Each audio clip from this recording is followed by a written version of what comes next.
مرحبا يا رمضان، مرحبا يا رمضان، رمضان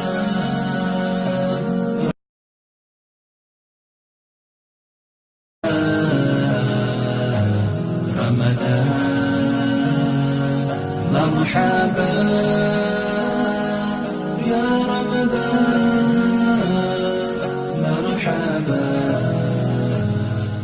يا رمضان، رمضان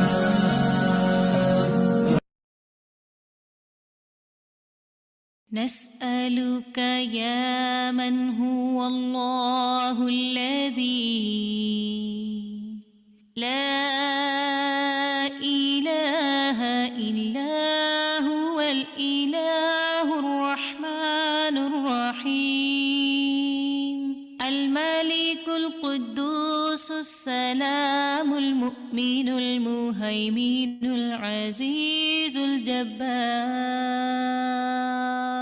المتكبر الخالق البارئ المصور الغفار القهار الوهاب الرزاق الفتاح الخلاق العليم القابض الباسط القاهر المعطي المتر السيد السميع البصير الحكم الرب اللطيف الخبير الحليم العظيم الغفور الشكور القريب الكبير الحفيظ المقيت الحسيب المبين الكريم الرقيب المجيب الرفيق الحكيم الودود المجيد الشافي الشهيد الحق الوكيل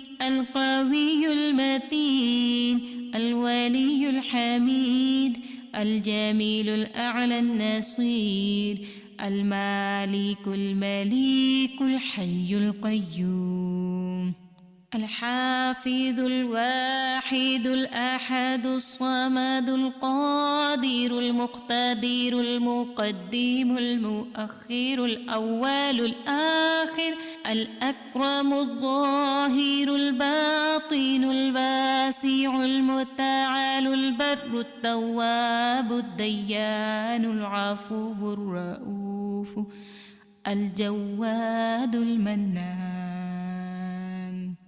الطيب الغني الحفي العلي الستير القدير المولى المحسن الوارث المحيط السبوح الذي ليس كمثله شيء وهو السميع البصير. شهر رمضان الذي أنزل فيه القرآن هدى للناس وبينات من الهدى والفرقان فمن شهد منكم الشهر فليصمه ومن كان مريضا أو على سفر فعدة من أيام أخر يريد الله بكم اليسر ولا يريد بكم العسر ولتكملوا العدة ولتكبروا الله على ما هداكم ولعلكم تشكرون.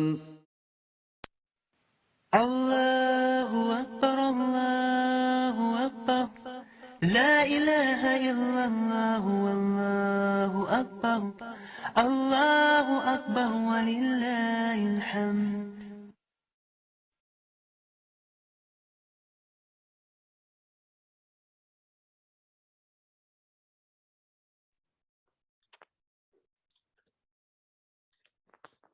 السلام علیکم ورحمۃ اللہ وبرکاتہ. اہلا وسہلا مرحباکم. نحمده ونصلي على رسوله الكريم اما بعد فاعوذ باللہ من الشیطان الرجیم بسم اللہ الرحمن الرحیم رب اشرح لی صدری ویسر لی امری واحلل عقدۃ من لسانی یفقہوا قولی ربی زدنی علما ربی یسر ولا تؤثر وتمم بالخیر اللہم بارک لنا فی اوقاتنا۔ حضرت عمر رضی اللہ تعالیٰ عنہ سے منقول ایک دعا ہے، اللہم اجعل عملی کلہ صالحا واجعلہ لوجہک خالصا ولا تجعل لأحد فیہ شیئا۔ اس چیز کا ریمائنڈر بہت ضروری ہے، اسی لیے اس دعا کو جو ہے وہ ابتدا میں رکھا گیا کہ ہمارا جو بھی کام ہے وہ خالص اللہ سبحانہ و تعالیٰ کے چہرے کے لیے ہونا چاہیے، اس کی رضا اور خوشنودی کے لیے ہونا چاہیے، اور اس میں رائی برابر بھی ہماری اپنی جو واہ واہ ہے وہ مقصود نہیں ہے، یا کسی کو بھی خوش کرنا مقصود نہیں ہے۔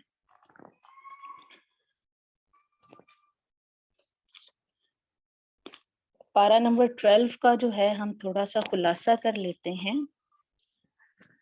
ہم نے اس میں کیا دیکھا؟ سورہ یوسف، خوبصورت ترین قصہ جس کو قرآن احسن القصص کہتا ہے۔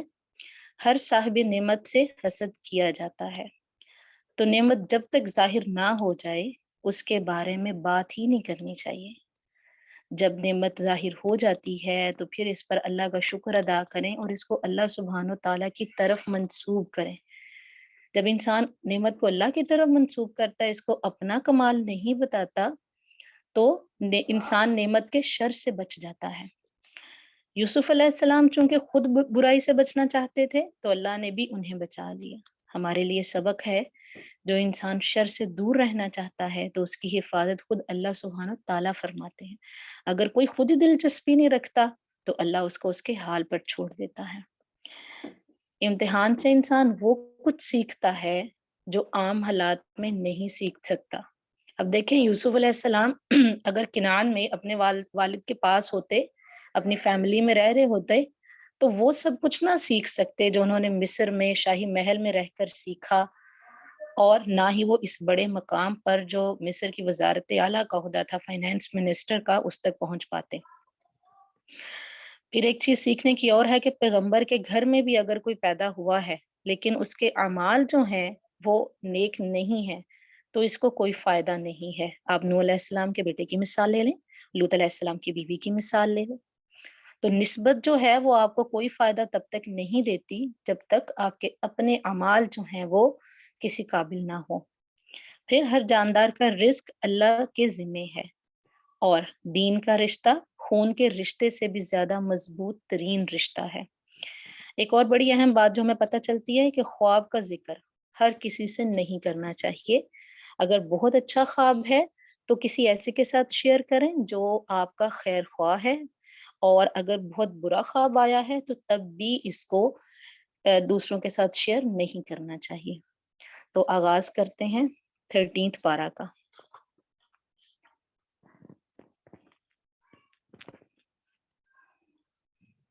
وما أبرئ نفسي إن النفس لأمارة بالسوء إلا ما رحم ربي إن ربي غفور رحيم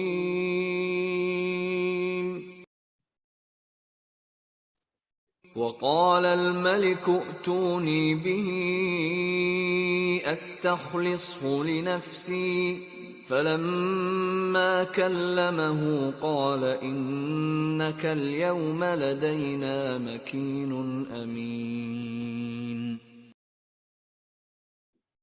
قال اجعلني على خزائن الأرض إني حفيظ عليم اعوذ باللہ من الشیطان الرجیم، بسم اللہ الرحمن الرحیم۔ وما ابرئ نفسی ان النفس لامارۃ بالسوء الا ما رحم ربی ان ربی غفور رحیم۔ اس کال کو یوسف علیہ السلام کے ساتھ بھی منسوب کیا جاتا ہے اور عزیز مصر کی طرف بھی۔ بہرحال جو اس میں سیکھنے کی بات ہے جو کہا گیا ہے میں اپنے نفس کی پاکیزگی بیان نہیں کرتا، بے شک نفس تو برائی پر ابھارنے والا ہی ہے، مگر یہ کہ میرا پروردگار ہی اپنا رحم کرے، یقیناً میرا پالنے والا بڑی بخشش کرنے والا اور بہت مہربانی فرمانے والا ہے۔ قرآن مجید میں ایک دوسری جگہ بھی ہمیں یہ ہدایت دی گئی ہے، فَلَا تُزَكُّوا أَنفُسَكُمْ، یعنی اپنے نفس کی پاکی کے دعوے نہ کرو، اپنے آپ کو گناہوں سے پاک نہ سمجھو۔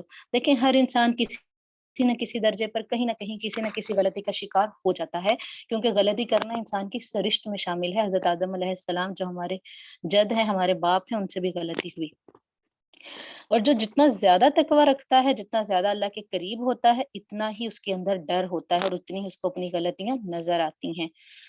اب یوسف علیہ السلام ایک عظیم انسان تھے، اگرچہ وہ انتہائی صابر و متقی ہیں، لیکن پھر بھی وہ اپنے آپ کو بری و ذمہ قرار نہیں دیتے اور برائی کی نسبت نفس کی طرف کر رہے ہیں۔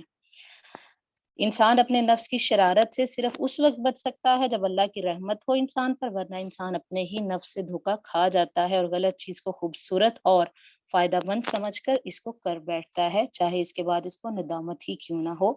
اسی لیے ہمیں دعا سکھائی گئی ہے، نبی کریم صلی اللہ علیہ وسلم کی جو مسنون دعائیں ہیں، اللہم آتی نفسی تقواہا، اے اللہ میرے نفس کو اس کا تقوی عطا فرما، اور نفس کے شر سے پناہ مانگی گئی ہے، وَأَعُوذُ بِكَ مِن شَرِّ نَفْسِي، اور یہ آپ جو مسنون دعاؤں کی کتاب ہے ان میں سے آپ کو یہ مل سکتی ہیں۔ اسی طرح نفس کی جو 3 اقسام بتائی گئی ہیں، نفس امارہ جو گناہوں کا حکم دیتا ہے یا گناہ پر ابھارتا ہے، جب انسان برائی کر بیٹھتا ہے، تو دوسرا نفس ہوتا ہے لوامہ جو برائی پر اس کو ملامت کرتا ہے، اور تیسرا نفس ہے نفس مطمئنہ کہ جب انسان توبہ کر لیتا ہے تو ہی نفس مطمئن ہوتا ہے، یا پھر خیر یا نیکی کے کام ہی انسان کے نفس کو نفس مطمئنہ بناتے ہیں۔ اور ہم سب کو اس کا ہی ارادہ کرنا چاہیے، اس کی کوشش کرنی چاہیے، اس کے لیے اپنا محاسبہ کرتے رہنا چاہیے کہ کیا میرے اندر کا نفس نفس مطمئنہ ہے یا نہیں، کیونکہ مرتے وقت نفس مطمئنہ کو ہی فرشتہ یہ خوشخبری دیں گے، ارجعی الی ربک راضیۃ مرضیہ، چل اپنے رب کی طرف اس حال میں کہ تو اپنے انجام نیک سے خوش اور اپنے رب کے نزدیک پسندیدہ ہے۔ اور یہ نفس مطمئنہ صرف اسی وقت حاصل ہو سکتا ہے جب بندہ اللہ کی رضا کے کام کرتا رہے۔ آیت نمبر 55، بادشاہ نے کہا اسے میرے پاس لاؤ کہ میں اسے اپنے خاص کاموں کے لیے مقرر کر لوں۔ پھر جب اس سے بات چیت کی تو کہنے لگا کہ آپ ہمارے ہاں آج سے ذی عزت اور امانت دار ہیں۔ تو یعنی جو ساعت الاسرہ تھی یوسف علیہ السلام کی، اس کا اختتام ہو گیا، قید خانے سے اب شاہی محل کا سفر ہے۔ قال اجعلنی علی خزائن الارض انی حفیظ علیم، یوسف نے کہا آپ مجھے ملک کے خزانوں پر مقرر کر دیجئے، میں حفاظت کرنے والا اور باخبر ہوں۔ مالی معاملات کی 2 اہم خوبیاں جو ہیں وہ یہاں پر بیان کی گئی ہیں۔ اب یوسف علیہ السلام نے اپنے لیے اس کام کا انتخاب کیا جس کا وہ سب سے بہتر طور پر کر سکتے تھے، دس از کالڈ سیلف اویئرنیس۔ اب دیکھیں اللہ سبحانہ تعالیٰ نے یوسف علیہ السلام کو ایک خاص مرحلے سے گزار کر عزیز مصر کے گھر میں رکھ کر انہیں اتنی زبردست مینیجیریل سکلز دے دی تھیں کہ اب وہ اس عہدے کو لینے کے قابل تھے۔ لیکن یہاں پہ سوال یہ بنتا ہے کہ کیا کسی کے سامنے اپنی صلاحیتوں کا ذکر کیا جا سکتا ہے؟ کیا یہ بوسٹنگ تو نہیں ہے؟ تو ہمیں اس بات سے یہ پتہ چل رہا ہے کہ جی انسان جو ہے وہ مخصوص حالات میں اگر اس کے پاس کوئی اسپیشل ہنر ہے، کوئی مہارت سے اسکل ہے، تو وہ اپنے دوسروں کی خدمت کے لیے اس کا ذکر کر سکتا ہے۔ یہ بوسٹنگ نہیں ہوگی، بلکہ اس میں ساری بات نیت کی ہے کہ اس کا مقصد کیا ہے اس کے پیچھے۔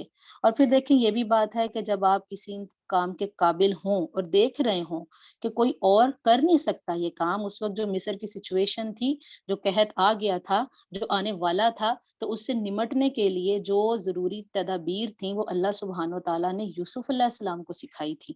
تو اسی لیے انہوں نے دیکھا کہ میرے علاوہ اب ملک میں کوئی ایسا نہیں جو یہ کام کر سکے، تو انہوں نے آئیڈل بیٹھنا گوارا نہیں کیا، انہوں نے اپنے آپ کو اس کے لیے پیش کر دیا۔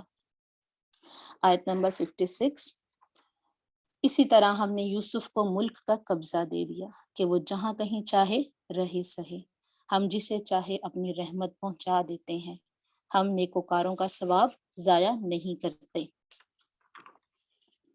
اب یہاں پر یوسف علیہ السلام کا یہ جو آیت کا حصہ وَلَا نُضِيعُ أَجْرَ الْمُحْسِنِينَ، ان کو محسن کہا جا رہا ہے، اور یہ ایک بڑی خوبصورت پورشن ہے جس کو بار بار اس سورہ میں ریپیٹ کیا جاتا ہے۔ تو یوسف علیہ السلام محسن تھے، ان کو یہ درجہ کس طرح ملا؟ ان کے صبر کی وجہ سے۔ یہ ان کا صبر ہی تھا نا جو مشکل ترین حالات میں انہوں نے کیا، کنویں میں صبر کیا، باہر نکل کے جب قافلے نے ان کو نکالا تو ان کے سامنے اپنی کہانی بیان نہیں کرنی شروع کر دی کہ میرے بھائیوں نے میرے ساتھ فلاں فلاں فلاں کیا، مجھے یہاں پھینک گئے، مجھے میرے گھر واپس پہنچا کے آؤ۔ پھر انہوں نے غلامی میں بھی صبر کیا، جیل میں بھی صبر کیا، حرام کام پر صبر کیا، ایک عورت ان کو برائی کی طرف بلا رہی ہے، اس کی دعوت کو قبول نہیں کیا، اس پر بھی صبر کیا۔ تو جیسی جیسی ان پر آزمائش آتی گئی وہ اس پر ویسا ویسا صبر کرتے گئے۔ یاد رکھیے نبی کریم صلی اللہ علیہ وسلم نے فرمایا جتنی مشقت ہوتی ہے اسی مقدار پر اللہ کی مدد آتی ہے، یعنی جتنے مشکل حالات سے آپ کو گزارا جاتا ہے اگر آپ صبر کریں تو اتنی ہی مقدار میں اللہ کی مدد آپ کے پاس آئے گی، اور بے شک اللہ کی طرف سے صبر کی توفیق بھی اسی مقدار میں ملتی ہے جتنی بڑی آزمائش ہوتی ہے۔ لیکن یہ صبر ملتا کس کو ہے، یہ توفیق ملتی کس کو ہے صبر کرنے کی؟ جو کرنا چاہتا ہے، مشیت کا دخل اس میں ہے، جو کرنا چاہتا ہے، جس کو طلب ہے۔ صبر کرنے کی وجہ سے ہی انسان کے اوپر سے آزمائشیں ٹلتی ہیں اور دن بدلتے ہیں اور اچھے دن آتے ہیں۔ آیت نمبر 57، یقیناً ایمانداروں اور پرہیزگاروں کا اخروی اجر بہت ہی بہتر ہے، یعنی دنیا میں یہ ان کو مل گیا، اقتدار مل گیا، لیکن بتایا جا رہا ہے کہ آخرت میں جو مقام ہے وہ اس سے بہت بلند ہے۔ وجاء اخوۃ یوسف، یوسف کے بھائی آئے اور یوسف کے پاس گئے تو اس نے انہیں پہچان لیا اور انہوں نے اسے نہ پہچانا۔ اور جب اس نے ان کے لیے سامان تیار کر دیا تو کہا کہ تم میرے پاس اپنے بھائی کو بھی لانا جو تمہارے باپ سے ہے، کیا تم نے نہیں دیکھا کہ میں پورا ناپ کر دیتا ہوں اور میں ہوں بھی بہترین میزبانی کرنے والوں میں۔ اب اگین ان کی دو صفات کا ذکر آیا ہے یہاں پر، ناپ تول کو پورا کرنا اور بہترین میزبانی کرنا۔ بس اگر تم اسے میرے پاس لے کر نہ آئے تو میری طرف سے تمہیں کوئی ناپ بھی نہ ملے گا بلکہ تم میرے قریب بھی نہ پھٹکنا۔ انہوں نے کہا اچھا، ہم اس کے باپ کو اس کی بابت پھسلائیں گے اور پوری کوشش کریں گے۔ وقال لفتیانہ اجعلوا بضاعتهم فی رحالہم، اور اپنے خدمت گاروں سے کہا کہ ان کی پونجی انہی کی بوریوں میں رکھ دو، کہ جب لوٹ کر اپنے اہل و عیال میں جائیں اور پونجیوں کو پہچان لیں تو بہت ممکن ہے کہ یہ پھر لوٹ کر آئیں۔ جب یہ لوگ لوٹ کر اپنے والد کے پاس گئے تو کہنے لگے ہم سے تو غلے کا پیمانہ روک لیا گیا۔ بات کرنے کا انداز دیکھیں ان کا، اب آپ ہمارے ساتھ ہمارے بھائی کو بھیجیے کہ ہم پیمانہ بھر کر لائیں۔ اچھا، ان میں ایموشنل بلیک میلنگ بہت زیادہ، جب یہ یوسف علیہ السلام کو اپنے ساتھ لے کر گئے تھے تب بھی باپ کو کیسے ایموشنل بلیک میل کیا تھا، اور ابھی بھی آتے کیا ہے کہ ہم سے تو روک لیا گیا، اب آپ ہمارے ساتھ ہمارے بھائی کو بھیجیے کہ ہم پیمانہ بھر کر لائیں۔ وَإِنَّا لَهُ لَحَافِظُونَ، ہم اس کی نگہبانی کے ذمہ دار ہیں، کیونکہ انسان کے اندر جب گلٹ ہوتا ہے نا تو وہ بار بار اس چیز کو دہراتا ہے جو اس سے غلطی ہو چکی ہوتی ہے۔ یعقوب نے کہا کہ مجھے تو اس کی بابت تمہارا بس ویسا ہی اعتبار ہے جیسا اس سے پہلے اس کے بھائی کے بارے میں تھا، بس اللہ ہی بہترین محافظ ہے اور وہ سب مہربانوں سے بڑا مہربان ہے۔ یعنی مجھے تمہاری حفاظت پر بھروسہ نہیں ہے، دنیا میں جب کبھی آپ کو کسی چیز کے کھو جانے کا، ضائع ہونے کا ڈر ہے، ہو جائے تو اس وقت اسے اللہ کی حفاظت میں دے کر یہی جملہ دہرا دیں۔ کیا کہیں گے؟ فاللہ خیر حافظا وہو ارحم الراحمین۔ جب انہوں نے اپنا سامان کھولا تو انہوں نے اپنا سرمایہ موجود پایا جو ان کی جانب لوٹا دیا گیا تھا۔ کہنے لگے اے ہمارے باپ، ہمیں اور کیا چاہیے؟ دیکھیے تو یہ ہمارا سرمایہ بھی ہمیں واپس لوٹا دیا گیا ہے۔ ہم اپنے خاندان کو رسد لا دیں گے اور اپنے بھائی کی نگرانی رکھیں گے اور ایک اونٹ کا پیمانہ زیادہ لائیں گے، یہ ناپ تو بہت آسان ہے۔ یعقوب نے کہا میں تو اسے ہرگز ہرگز تمہارے ساتھ نہ بھیجوں گا جب تک تم اللہ کو بیچ میں رکھ کر مجھے قول و قرار نہ دو کہ تم اسے میرے پاس پہنچا دو گے، سوائے اس ایک صورت کے کہ تم سب گرفتار کر لیے جاؤ۔ جب انہوں نے پکا قول و قرار دے دیا تو انہوں نے کہا کہ ہم جو کچھ کہتے ہیں اللہ اس پر نگہبان ہے۔ وقال یا بنی لا تدخلوا من باب واحد وادخلوا من ابواب متفرقہ، اور یعقوب نے کہا اے میرے بچوں، تم سب ایک دروازے سے نہ جانا بلکہ کئی جدا جدا دروازوں میں سے داخل ہونا۔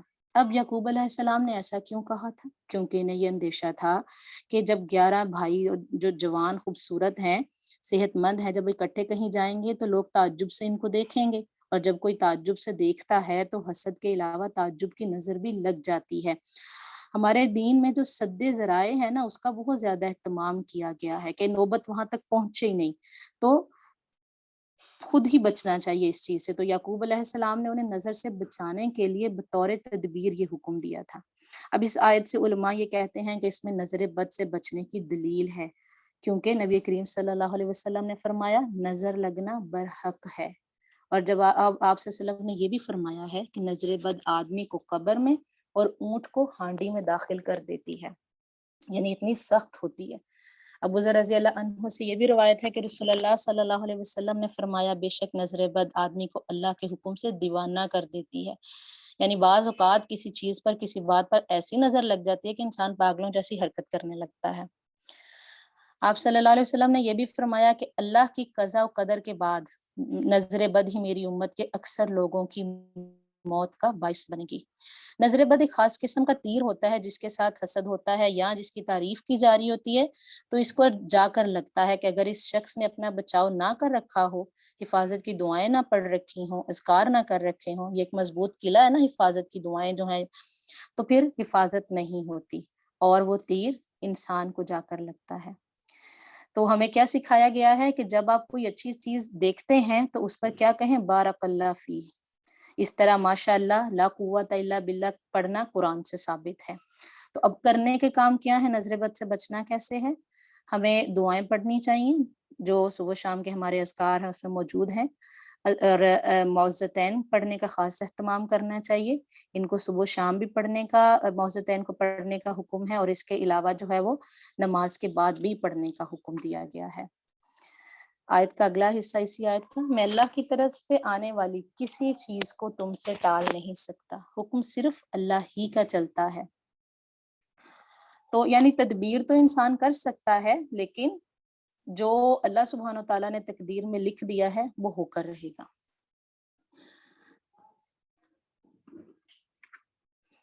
علیہ توکلت وعلیہ فلیتوکل المتوکلون، میرا کامل بھروسہ اسی پر ہے اور ہر ایک بھروسہ کرنے والے کو اسی پر بھروسہ کرنا چاہیے۔ یعنی پیغمبروں کا جو بھروسہ ہے اللہ سبحانہ و تعالیٰ پر کی ذات پر، وہ آپ کو قرآن میں جگہ جگہ ملے گا کہ کتنا اچھا بھروسہ ہے ان کا، کتنا پختہ بھروسہ ہے اللہ کی ذات پر۔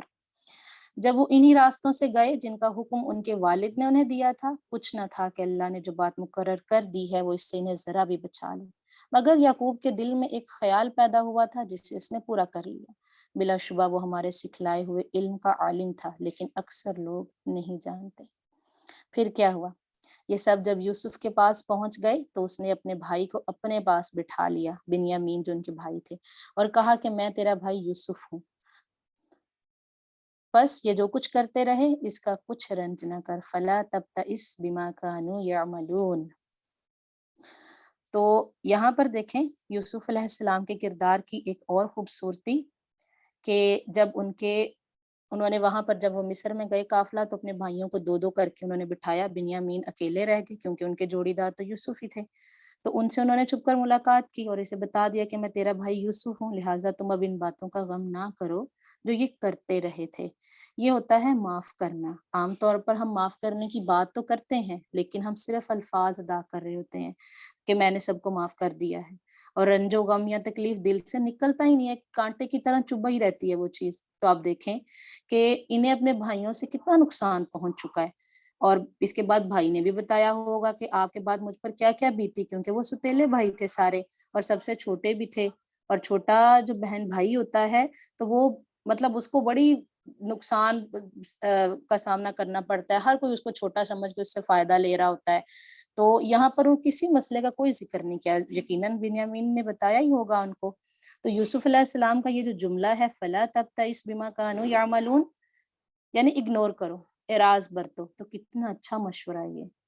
ان باتوں کو چھوڑ دو، ان کو بلا دو، کیونکہ اسی میں خیر ہوتی ہے۔ اگر بار بار ان چیزوں کو ریپیٹ کرتے رہیں گے تو اپنی انسان کی پازیٹیوٹی جو ہے وہ متاثر ہوتی ہے۔ آیت نمبر 70۔ پھر جب انہیں ان کا سامان اسباب ٹھیک ٹھاک کر کے دے دیا تو اپنے بھائی کے سامان میں پانی پینے کا پیالہ رکھ دیا۔ پھر ایک آواز دینے والے نے پکار کر کہا، اے قافلے والوں، تم لوگ تو چور ہو۔ انہوں نے ان کی طرف منہ پھیر کر کہا، تمہاری کیا چیز کھو گئی ہے؟ جواب دیا کہ شاہی پیمانہ گم ہے، جو اسے لے آئے اسے ایک اونٹ کے بوجھ کا غلہ ملے گا، اس وعدے کا میں ضامن ہوں۔ انہوں نے کہا، اللہ کی قسم، تم کو خوب علم ہے کہ ہم ملک میں فساد پھیلانے کے لیے نہیں آئے اور نہ ہی ہم چور ہیں۔ انہوں نے کہا، اچھا چور کی کیا سزا ہے اگر تم جھوٹے ہوئے؟ جواب دیا کہ اس کی سزا یہی ہے کہ جس کے اسباب میں سے پایا جائے وہی اس کا بدلہ ہے۔ ہم تو ایسے ظالموں کو یہی سزا دیا کرتے ہیں، یعنی چور کو جس کی چیز چوری ہوئی اس کی غلامی میں دے دیتے ہیں۔ بس یوسف نے ان کے سامان کی تلاشی شروع کی، اپنے بھائی کے سامان کی تلاشی سے پہلے۔ پھر اس پیمانے کو اپنے بھائی کے سامان سے نکالا۔ ہم نے یوسف کے لیے اسی طرح یہ تدبیر کی۔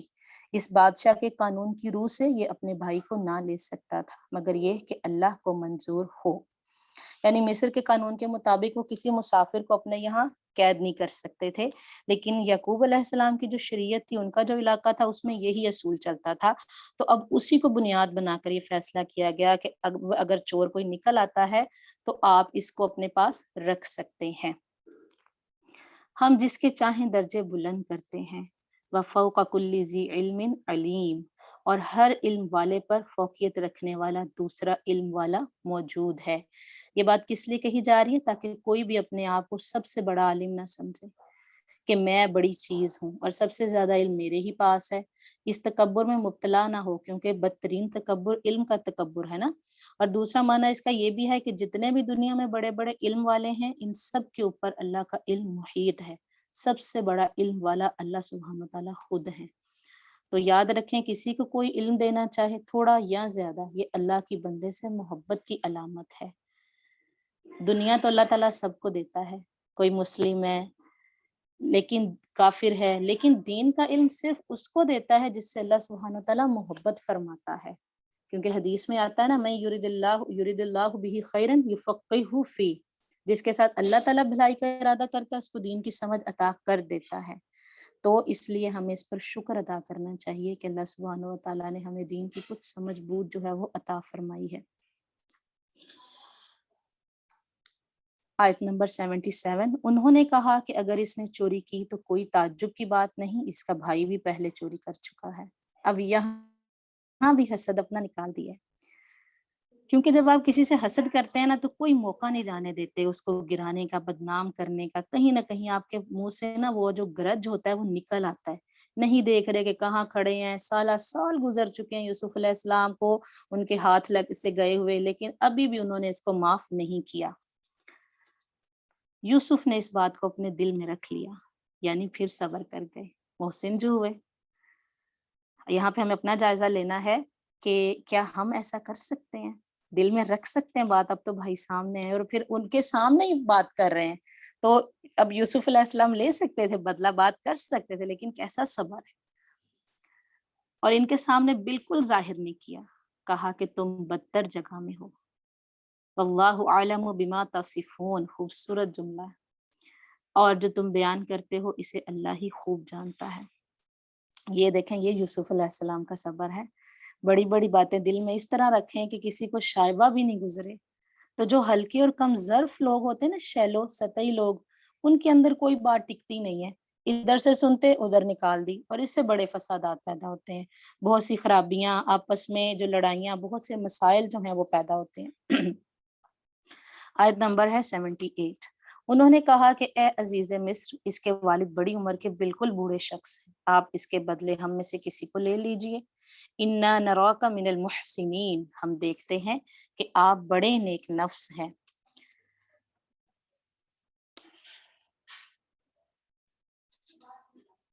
یوسف نے کہا کہ ہم نے جس کے پاس اپنی چیز پائی ہے، اس کے سوا دوسرے کی گرفتاری کرنے سے اللہ کی پناہ چاہتے ہیں، ایسا کرنے سے تو ہم یقیناً ناانصافی کرنے والے ہو جائیں گے۔ اب یوسف علیہ السلام چونکہ محسن ہے، ان کا رویہ دیکھیں، مطلب ہر جگہ جو ہے وہ احسان والا رویہ ہے، اور جو چاہے وہ جیل میں موجود تھے اور اب یہاں بھی بھائی ان کو کہہ رہے ہیں انا نراک من المحسنین، تو جو محسن ہوتا ہے نا وہ ہر جگہ ہی محسن ہوتا ہے، وہ کسی وقت کا، کسی لحاظ کا، کسی خاص سچویشن کا یا کسی خاص جگہ پر محسن نہیں ہوتا، اس کے احسان کو لوگ فوری طور پر اکنالج کر لیتے ہیں، اس کا احسان چھپ بھی نہیں پاتا۔ یہ ایک طرح کا ایٹیٹیوڈ اور رویہ ہے جو اس کے ہر وقت جو ہے وہ اس کی ذات کا حصہ بنا رہتا ہے۔ آپ دیکھیں کہ ہم یوسف علیہ السلام کے قصے میں ان کی خوبصورتی کو ہم مطلب جب بات کرتے ہیں نا تو بڑا ہائی لائٹ کرتے ہیں، اور سچ بھی ہے، حدیث سے ثابت ہے کہ یوسف علیہ السلام کو جو ہے وہ بہت خوبصورتی دی گئی تھی۔ تو لیکن قرآن مجید جو ہے وہ ظاہری خوبصورتی کی بات نہیں کر رہا، ان کے اندر کی خوبصورتی کو بیان کرتا ہے۔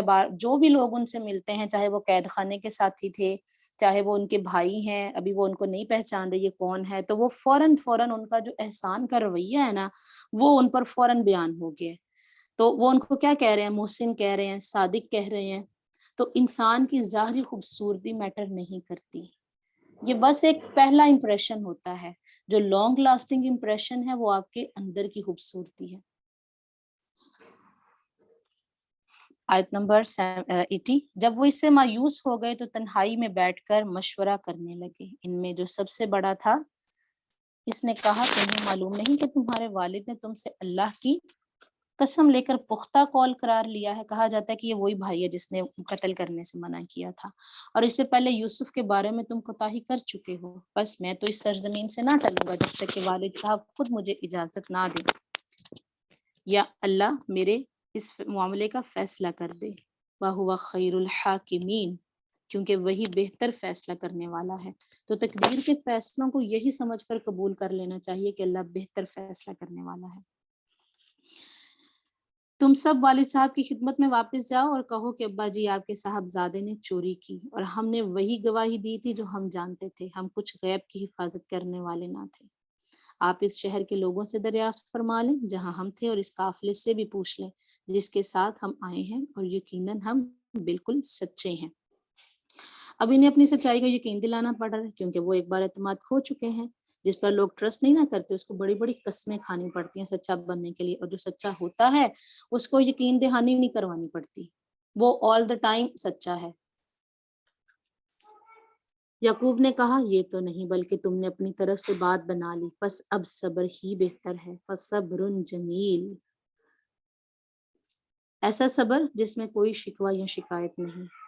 انسان کے معاملات کی خوبصورتی ہے نا کہ جس معاملے کا صحیح پتہ ہی نہیں اس پر کمنٹ نہیں کرتے۔ ہماری یہ بہت غلط عادت ہے کہ ہم تھوڑی سی بات سنتے ہیں اور اس پر فوراً کمنٹ کرنے لگتے ہیں۔ تو حضرت یعقوب علیہ السلام کو جب پتہ چلا، انہوں نے بس ایک بات کی اور چپ کر گئے، انہوں نے کہا کہ میں صبر کروں گا۔ تو یہ تو وہ باتیں نا کہ جن کا ذکر قرآن مجید نے ہمارے سامنے کر دیا۔ روزمرہ زندگی میں پتہ نہیں کون کون سے ایسے مرحلے ہوں گے جن سے مطلب یعقوب علیہ السلام کو اپنے بچوں کی طرف سے پرابلم جو ہے وہ فیس کرنی پڑتی ہوں گی، اور ان کو پر صبر کرتے ہوں گے۔ تو کیونکہ جو بد اخلاقی کے رویے ہیں نا یہ مستقل ہی ہوتے ہیں، روز روز اذیت اور ٹارچر بن جاتے ہیں۔ تو قرآن میں صبر جمیل کا لفظ آیا ہے، اسی طرح ہجر جمیل بھی آیا ہے، یعنی ایسا چھوڑنا جس میں ایذا رسانی نہ ہو، اور الصفح الجمیل بھی ہے، ایسا معاف کرنا جس میں ڈانٹ اور ناراضگی نہ ہو۔ تو بہرحال سختی کی انتہا کے بعد اب نکلنے کا راستہ بن جائے گا، اور یہ اللہ کا طریقہ ہے کہ جب کوئی سختی انتہا کو کوئی مصیبت پہنچ جاتی ہے تو پھر اللہ تعالیٰ اس میں سے راستہ نکال دیتے ہیں۔ تو اسی لیے یوسف علیہ السلام فرماتے ہیں کہ قریب ہے کہ اللہ ان سب کو میرے پاس ہی پہنچا دے۔ سبحان اللہ، توکل دیکھیں، اسباب منقطع ہو چکے ہیں، 2 بیٹے جوان بیٹے گم ہو چکے ہیں، پھر بھی توکل، ایمان ہے، بھروسہ ہے ان کا، اور وہی علم و حکمت والا ہے۔ پھر ان سے منہ پھیر لیا اور کہا یا اسفا علی یوسف، ہائے یوسف۔ ان کی آنکھیں بوجہ رنج و غم کے سفید ہو چکی تھیں اور وہ غم کو دبائے ہوئے تھے۔ تو اس بات سے پتہ چلتا ہے کہ مصیبت پر آنسو بہانا جائز ہے۔ غم اگر دل میں ہو تو یہ ایک فطری سی بات ہے کہ آنسو جو ہے وہ نکلیں گے آنکھوں سے۔ جیسے ہمارے نبی کریم صلی اللہ علیہ وسلم ابراہیم کی وفات پر آنسو بہا رہے تھے، تو عبد الرحمن بن عوف رضی اللہ عنہ نے کہا کہ آپ بھی روتے ہیں؟ آپ نے کہا اے ابن عوف یہ تو ایک رحمت ہے یعنی غم کے موقع پر آنسو کا آ جانا دل سے اس غم کو ہلکا کر دیتا ہے، ورنہ اندر ہی گھٹن رہ جائے نا. تو فرمایا آنکھ اشک بار ہے، دل غم زدہ ہے، لیکن ہم زبان سے وہی کہیں گے جس سے ہمارا مالک راضی ہو. اے ابراہیم تیری جدائی سے ہم غمگین ہے. تو مصیبت کے وقت غم کا ہونا تقوی کے خلاف نہیں ہے، لیکن اس پہ جزا فضا کرنا، رونا، چیخنا، چلانا، بین کرنا جو ہے یہ جائز نہیں ہے. آیت نمبر 85. بیٹوں نے کہا واللہ آپ ہمیں یوسف کی یاد ہی میں لگے رہیں گے، آپ ہمیشہ یوسف کی یاد ہی میں لگے رہیں گے یہاں تک کہ گھل جائیں یا ختم ہی ہو جائیں. دیکھیں یوسف کو کنویں میں پھینک کر بھی یہ مسئلہ ان کا حل نہیں ہوا. مسئلہ تو یہی تھا نا کہ باپ کی زیادہ محبت اور اٹریکشن یوسف علیہ السلام کے لیے ہے، تو ابھی تک باپ تو اسی کو یاد کری جا رہا ہے. قال انما اشکو بثی وحزنی الی اللہ واللہ وَعَلَمُ مِنَ اللَّهِ مَا لَا تَعْلَمُونَ. انہوں نے کہا کہ میں تو اپنی پریشانیوں اور رنج کی فریاد اللہ ہی سے کر رہا ہوں، مجھے اللہ کی طرف سے وہ باتیں معلوم ہیں جو تم نہیں جانتے. یہ ہے صبر جمیل. بس نا شدید غم کو کہتے ہیں، معمولی نہیں، بہت شدید غم. اور یہ آپ کو تبھی پتہ دیکھا ہو کبھی فیملی میں ارد گرد کسی کا بچہ کھو گیا ہو تو اس کا مطلب کتنی دل پہ ہاتھ پڑتا ہے نا کہ بچہ کھو گیا، کیونکہ کہتے ہیں مرے ہوئے کو تو صبر آ جاتا ہے، کھوئے ہوئے کو صبر نہیں آتا. تو یہ اللہ تعالیٰ کی مہربانی ہے کہ وہ یوسف علیہ یہاں پہ یعقوب علیہ السلام کا یہ ہے کہ میرے اندر اچھا گمان بھی ہے اور یہ امید میری طاقت کو بڑھا رہا ہے، اس لیے میں مایوس نہیں ہوں. حضرت عمر رضی اللہ عنہ بعض اوقات نماز میں جب یہ سورہ پڑھتے تھے اور ان آیات پر اتنی ہچکیاں لیتے تھے کہ تیسری اور چوتھی صف میں بھی لوگ ان کے رونے کی آواز سنتے تھے. تو بندہ نماز میں کھڑے ہو کر اگر روتا ہے اور اس کو اپنا کوئی غم یاد آ جاتا ہے اور وہ اپنے رب کے سامنے فریاد کرتا ہے تو اس میں کوئی حرج کی بات نہیں. آیت نمبر 87. یا بنی یذهبوا فتحسسوا من یوسف واخیہ. میرے پیارے بچوں تم جاؤ اور یوسف کی اور اس کے بھائی کی پوری تلاش کرو اور اللہ کی رحمت سے نا امید نہ ہونا. انہ لا یئس من روح اللہ الا القوم الکافرون. یقیناً رب کی رحمت سے نا امید وہی ہوتے ہیں جو کافر ہوتے ہیں. ایک آدمی نے نبی کریم صلی اللہ علیہ وسلم سے پوچھا کہ اللہ کے رسول کبیرہ گناہ کون سے ہیں؟ آپ صلی اللہ علیہ وسلم نے فرمایا کہ اللہ کے ساتھ شرک کرنا، اللہ کے رزق سے نا امید ہونا اور اللہ کی رحمت سے مایوس ہونا.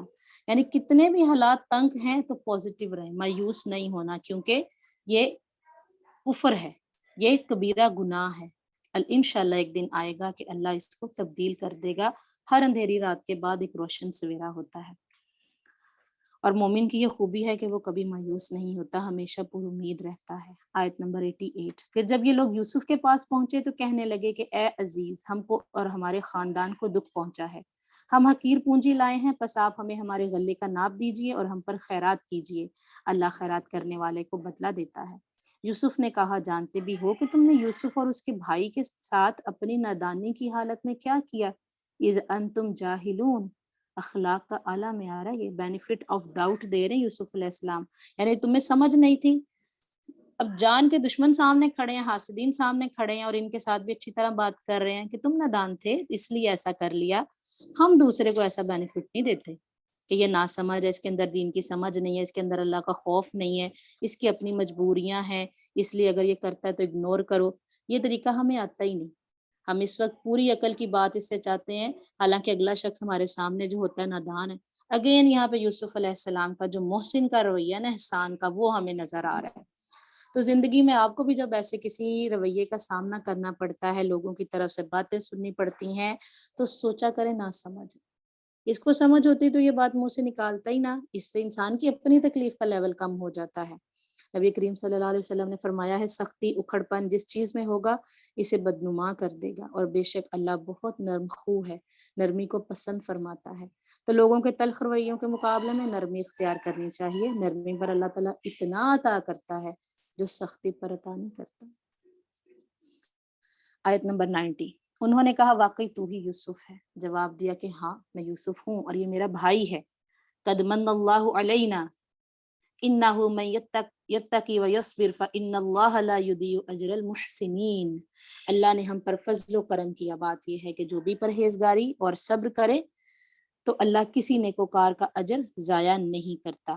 یعنی تقوی اور صبر کامیابی کی کنجیاں ہیں۔ یوسف علیہ السلام کے اندر کی یہ جو 3 کوالٹیز ہیں نا، تقوی یعنی اللہ کا ڈر جس نے انہیں ہر جگہ غلط قدم اٹھانے سے بچا لی، صبر مشکل سے مشکل حالات میں بھی کوئی شکوہ شکایت نہیں کی، اللہ کی اطاعت پر قائم رہے، اور پھر احسان یعنی نیکی کے درجے پر قائم رہے۔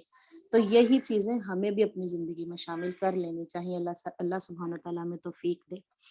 آیت نمبر 91، انہوں نے کہا اللہ کی قسم اللہ نے تجھے ہم پر برتری دی، اب ایکسیپٹ کر ہی لیا۔ حسد تب تک تھا، وہ تدبیر تب تک اختیار کی کنویں میں پھینکنے کی جب تک انسان دوسرے کی برتری کو دل میں تو محسوس کرتا ہے پر زبان میں نہیں لاتا، اب زبان پہ لے آئے۔ اور یہ بھی بالکل سچ ہے کہ ہم خطا کار تھے، یعنی غلطی مان لی۔ قال لا تثریب علیکم اليوم یغفر اللہ لکم وہو ارحم الراحمین، جواب دیا آج تم پر کوئی ملامت نہیں، اللہ تمہیں بخشے وہ سب مہربانوں سے بڑا مہربان ہے۔ اتنے کم اٹھائے، اتنی دوری صحیح باپ سے بھائی سے، پھر بھی معاف فرما دیا، نہ کوئی تانا نہ کوئی تشنی، یہ ہوتا ہے معاف کرنا۔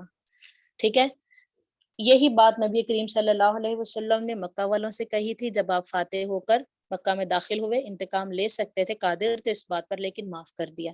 تو خطا کاروں سے درگزر کرنا انبیاء کی صفت ہے، اور اس معاملے میں ہمیں بھی ان کی ہی پیروی کرنی چاہیے، کیونکہ درگزر کرنے سے عزت میں اضافہ ہوتا ہے۔ رسول اللہ صلی اللہ علیہ وسلم نے فرمایا درگزر کیا کرو، اللہ تمہیں عزت عطا کرے گا۔ تو جس کو عزت چاہیے وہ لوگوں کی غلطیوں کو اگنور کر دیا کرے۔ اذهبوا بقمیصی ھذا، میرا یہ کرتا تم لے جاؤ اور اسے میرے والد کے منہ پر ڈال دو کہ وہ دیکھنے لگے، اور اپنے تمام خاندان کو میرے پاس لے آؤ۔ دیکھیں، قمیض دیکھتے ہی غم کا آغاز ہوا تھا، اور قمیض اب دیکھ کر ہی جو ہے وہ غم ختم ہونے والا جا رہا ہے۔ سوری، جب یہ قافلہ جدا ہوا تو ان کے والد نے کہا کہ مجھے تو یوسف کی خوشبو آ رہی ہے، اگر تم مجھے سٹھایا ہوا قرار نہ دو۔ یہ بھی اللہ سبحانہ تعالیٰ کی قدرت ہے۔ یوسف علیہ السلام چند میل دور کنویں میں تھے، خوشبو نہیں آئی، اور ابھی قافلہ مصر سے نکلا ہی ہے تو یہاں خوشبو آ رہی ہے۔ یہ سب اللہ کے اذن سے ہوتا ہے، کسی انسان کا کوئی کمال نہیں ہے، بس سم ٹائمز کوئی مسئلہ ہوتا ہے، ہم بھی سینس کر لیتے ہیں کہ ہونے والی ہے یہ چیز، تو اس کو یہ نہ سمجھیں کہ آپ کو غیب کا علم ہے یا آپ بڑے ہم کوئی اللہ والے بن گئے ہیں۔ تو یہ ہے کہ سم ٹائمز اللہ تعالیٰ کچھ چیزیں جو ہیں وہ خواب میں دکھا دیتے ہیں، پہلے سے سینس کر لیتا ہے انسان، تو مطلب لیکن سم ٹائم ایسا بھی ہوتا ہے کہ آنکھوں کے سامنے بڑی چیز نظر نہیں آ رہی۔ آیت نمبر 95، قالوا تاللہ انک لفی ضلالک القدیم، وہ کہنے لگے کہ واللہ آپ اپنے اسی پرانے خط میں مبتلا ہیں۔ جب خوشخبری دینے والے نے پہنچ کر ان کے منہ پر وہ کرتا ڈالا، اسی وقت وہ پھر سے بینا ہو گئے۔ کمال کرتے کا نہیں تھا، اللہ کی مشیت یہ تھی۔ کہا کیا میں تم سے نہ کہا کرتا تھا کہ میں اللہ کی طرف سے وہ باتیں جانتا ہوں جو تم نہیں جانتے؟ انہوں نے کہا ابا آپ ہمارے لیے گناہوں کی بخشش طلب کیجئے، بے شک ہم قصوروار ہیں۔ کہا اچھا میں جلد ہی تمہارے لیے اپنے پروردگار سے بخشش مانگوں گا، وہ بہت بڑا بخشنے والا اور نہایت مہربانی کرنے والا ہے۔ تو یعقوب علیہ السلام یہ مفسرین کے نزدیک یہ ہے کہ انہوں نے کہا کہ میں سحری کے وقت استغفار کروں گا۔ تو ابھی رمضان ہے، سحری کے وقت ہم سب اٹھتے ہیں، اس وقت استغفار کرنا نہ بھولیں، کیونکہ اس وقت کی استغفار جو ہے وہ خاص طور پر قبول ہوتی ہے۔ تو یعقوب علیہ السلام نے بھی معاف کر دیا، یوسف علیہ السلام نے بھی معاف کر دیا۔ اللہ کو پتا تھا کہ ان کے اندر یہ قابلیت ہے، اس لیے ان کو چنا، کیونکہ جو عظیم لوگ ہوتے ہیں جن کے سامنے عظیم مقاصد ہوتے ہیں نا، وہ اپنی ذات سے اوپر اٹھ جاتے ہیں، وہ ان چھوٹی چھوٹی باتوں پہ لوگوں سے بدلے نہیں لیتے، ان کے سامنے عظیم مقاصد ہوتے ہیں۔ تو دوسرے بھائیوں کو تو اللہ نے ایسی، کیونکہ ان کے اندر کوئی ایسی صفت ہی نہیں تھی، ان کو پیغمبر نہیں بنایا، اللہ زیادہ جانتا نا کہاں اپنی رسالت اس کو دینی ہے۔ آیت نمبر 99، جب یہ سارا گھرانہ یوسف کے پاس پہنچ گیا تو یوسف نے اپنے ماں باپ کو اپنے پاس جگہ دی اور کہا کہ اللہ کو منظور ہے تو آپ سب امن و امان کے ساتھ مصر میں آؤ، اور اپنے تخت پر اپنے ماں باپ کو اونچا بٹھایا اور سب اس کے سامنے سجدے میں گر گئے۔ تب کہا کہ ابا جی یہ میرے پہلے خواب کی تعبیر ہے، میرے رب نے اسے سچا کر دکھایا، اس نے میرے ساتھ بڑا احسان کیا جبکہ مجھے جیل خانے سے نکالا اور آپ لوگوں کو صحرا سے لے آیا۔ اس اختلاف کے بعد جو شیطان نے مجھ میں اور میرے بھائیوں میں ڈال دیا تھا، پھر دوبارہ دیکھیں شیطان کو مورد الزام ٹھہرایا، بھائیوں کو نہیں کہا، کبھی نفس کو کہتے ہیں کبھی شیطان کو کہہ رہے ہیں۔ میرا رب جو چاہے اس کے لیے بہترین تدبیر کرنے والا ہے، اور وہ بہت علم و حکمت والا ہے۔ اے میرے پروردگار، تو نے مجھے حکومت عطا فرمائی اور مجھے خواب کی تعبیر سکھلائی۔ فاطر السماوات والارض انت ولی فی الدنیا والآخرہ توفنی مسلما والحقنی بالصالحین۔ بڑی خوبصورت دعا ہے۔ اے آسمان اور زمین کے پیدا کرنے والے، تو ہی دنیا و آخرت میں میرا ولی اور کارساز ہے۔ پورا کنبہ کمبیلہ آ گیا، لیکن اب بھی ولی اور کارساز اللہ سبحانہ و تعالیٰ ہے۔ تو مجھے اسلام کی حالت میں فوت کر اور نیکوں میں ملا دے۔ کچھ اور جو دعائیں ہمیں پتہ چلتی ہیں نبی کریم صلی اللہ علیہ وسلم سے، ان میں سے ہے اللہم احسن عاقبتنا فی الامور کلیہا واجرنا من خزی الدنیا وعذاب الاخرہ۔ کیونکہ یوسف علیہ السلام یہاں پر موت کی دعا نہیں کر رہے، بلکہ وہ حسن خاتمہ کی دعا کر رہے ہیں، تو ہمیں یہ دعا کرنی چاہیے۔ اس کے علاوہ اللہم توفنا مسلمین و احیینا مسلمین و الحقنا بالصالحین۔ اے اللہ ہمیں حالت اسلام میں موت عطا فرما، حالت اسلام میں زندہ رکھ اور نیک لوگوں میں شامل فرما۔ اور نبی کریم صلی اللہ علیہ وسلم کی جب آخری وقت قریب آیا تو آپ کی بھی آخری دعا یہی تھی نا، اللہم اغفر لی وارحمنی والحقنی بالرفیق الاعلی۔ تو اچھی صحبت کی دعا دنیا میں بھی اور مرنے کے بعد بھی۔ یہ غیب کی خبروں میں سے ہے جس کی ہم آپ کی طرف وحی کر رہے ہیں، تو آپ ان کے پاس نہ تھے جبکہ انہوں نے اپنی بات ٹھان لی تھی اور وہ فریب کرنے لگے تھے۔ گو آپ لاکھ چاہیں لیکن اکثر لوگ ایماندار نہ ہوں گے۔ آپ ان سے اس پر کوئی اجرت طلب نہیں کر رہے، یہ تو تمام دنیا کے لیے نری نصیحت ہی نصیحت ہے۔ آسمانوں اور زمین میں بہت سی نشانیاں ہیں جن سے یہ منہ موڑے گزرے جاتے ہیں، ان میں سے اکثر لوگ باوجود اللہ پر ایمان رکھنے کے بھی مشرک ہی ہیں۔ کیا وہ اس بات سے بے خوف ہو گئے ہیں کہ ان کے پاس اللہ کے عذابوں میں سے کوئی عام عذاب آ جائے یا ان پر اچانک قیامت ٹوٹ پڑے اور وہ بے خبر ہی ہوں؟ آپ کہہ دیجیے میری رائے یہی ہے، میں اور میرے فرما بردار اللہ کی طرف بلا رہے ہیں پورے یقین اور اطمینان کے ساتھ۔ وسبحان اللہ وما انا من المشرکین، اور اللہ پاک ہے اور میں مشرکوں میں سے نہیں۔ آپ سے پہلے ہم نے بستیوں والوں میں جتنے رسول بھیجے ہیں سب مرد ہی تھے، کسی عورت پر نبوت نہیں آئی، کیونکہ یہ ایک بھاری کا ذمہ داری ہے۔ جن کی طرف ہم وہی نازل فرماتے گئے، کیا زمین میں چل پھر کر انہوں نے دیکھا نہیں کہ ان سے پہلے کے لوگوں کا کیسا انجام ہوا؟ یقیناً آخرت کا گھر پرہیزگاروں کے لیے بہت ہی بہتر ہے۔ کیا پھر بھی تم نہیں سمجھتے؟ یہاں تک کہ جب رسول نا امید ہونے لگے اور یہ خیال کرنے لگے کہ انہیں جھوٹ کہا گیا، فوراً ہی ہماری مدد ان کے پاس پہنچی۔ جسے ہم نے چاہا اسے نجات دی گئی۔ بات یہ ہے کہ ہمارا عذاب گناہ گاروں سے واپس نہیں لیا جاتا۔ لقد کان فی قصصہم عبرۃ لأولی الالباب، ان کے قصے میں عقل والوں کے لیے یقیناً نصیحت اور عبرت ہے۔ یہ قرآن جھوٹ بنائی ہوئی بات نہیں، بلکہ یہ تصدیق ہے ان کتابوں کی جو اس سے پہلے کی ہیں۔ ہر چیز کو کھول کھول کر بیان کرنے والا ہے اور اہل ایمان کے لیے ہدایت اور رحمت ہے۔ یہاں پر ہماری نہایت خوبصورت سورہ یوسف جو ہے وہ مکمل ہوئی۔ ایک بار اس کا خلاصہ دیکھ لیتے ہیں۔ نفس کی 3 اقسام بتائی گئی ہمیں، نفس امارہ، نفس لوامہ اور نفس مطمئنہ، اور 3 اہم کوالٹیز بتائی گئیں کہ جو اگر انسان رکھے تو وہ اس کو کامیابی سے ہمکنار کرتی ہیں۔ وہ کیا ہیں؟ صبر و شکر ہے، تقویٰ ہے اور احسان ہے۔ اور انسان آزمائشوں سے زیادہ مضبوط ہوتا ہے۔ ہر صاحب نعمت سے حسد کیا جاتا ہے، تو جب نعمت ملے تو اس کو بہت مشہور نہیں کرنا چاہیے، اس کا شکر ادا کرنا چاہیے تاکہ نعمت باقی رہے۔ قدرت کے باوجود معاف کرنا پیغمبرانہ اخلاق ہے۔ ایمان امید اور خوف کے درمیان ہوتا ہے۔ ہمیں اللہ سبحانہ تعالیٰ سے حسن ظن رکھنا چاہیے اور زیادہ سے زیادہ امید رکھنی چاہیے۔ اگر ہمارا فوکس آخرت ہو جائے گی تو دنیا کے غم ہلکے ہو جائیں گے۔ معاف کرنے سے ماضی تو نہیں بدلتا، لیکن مستقبل خوبصورت ہو جاتا ہے۔ تو جو گزر گیا اس کو تو ہم بدل نہیں سکتے، آنے والے کو بہتر بنا سکتے ہیں، تو معاف کر دینا چاہیے۔ جتنی بڑی مشکل آتی ہے، جتنا بڑا امتحان ہوتا ہے، اتنی پھر اللہ تعالیٰ کی مدد بھی آتی ہے۔ اپنے نفس کو کبھی پاک نہیں سمجھنا چاہیے، دعا تقدیر کو بدل سکتی ہے۔ صبر جمیل وہ ہوتا ہے جس میں شکوہ شکایت نہیں ہوتی۔ اخلاص کی وجہ سے انسان شیطان کی چالوں سے بچ جاتا ہے، اس کے قابو میں نہیں آتا۔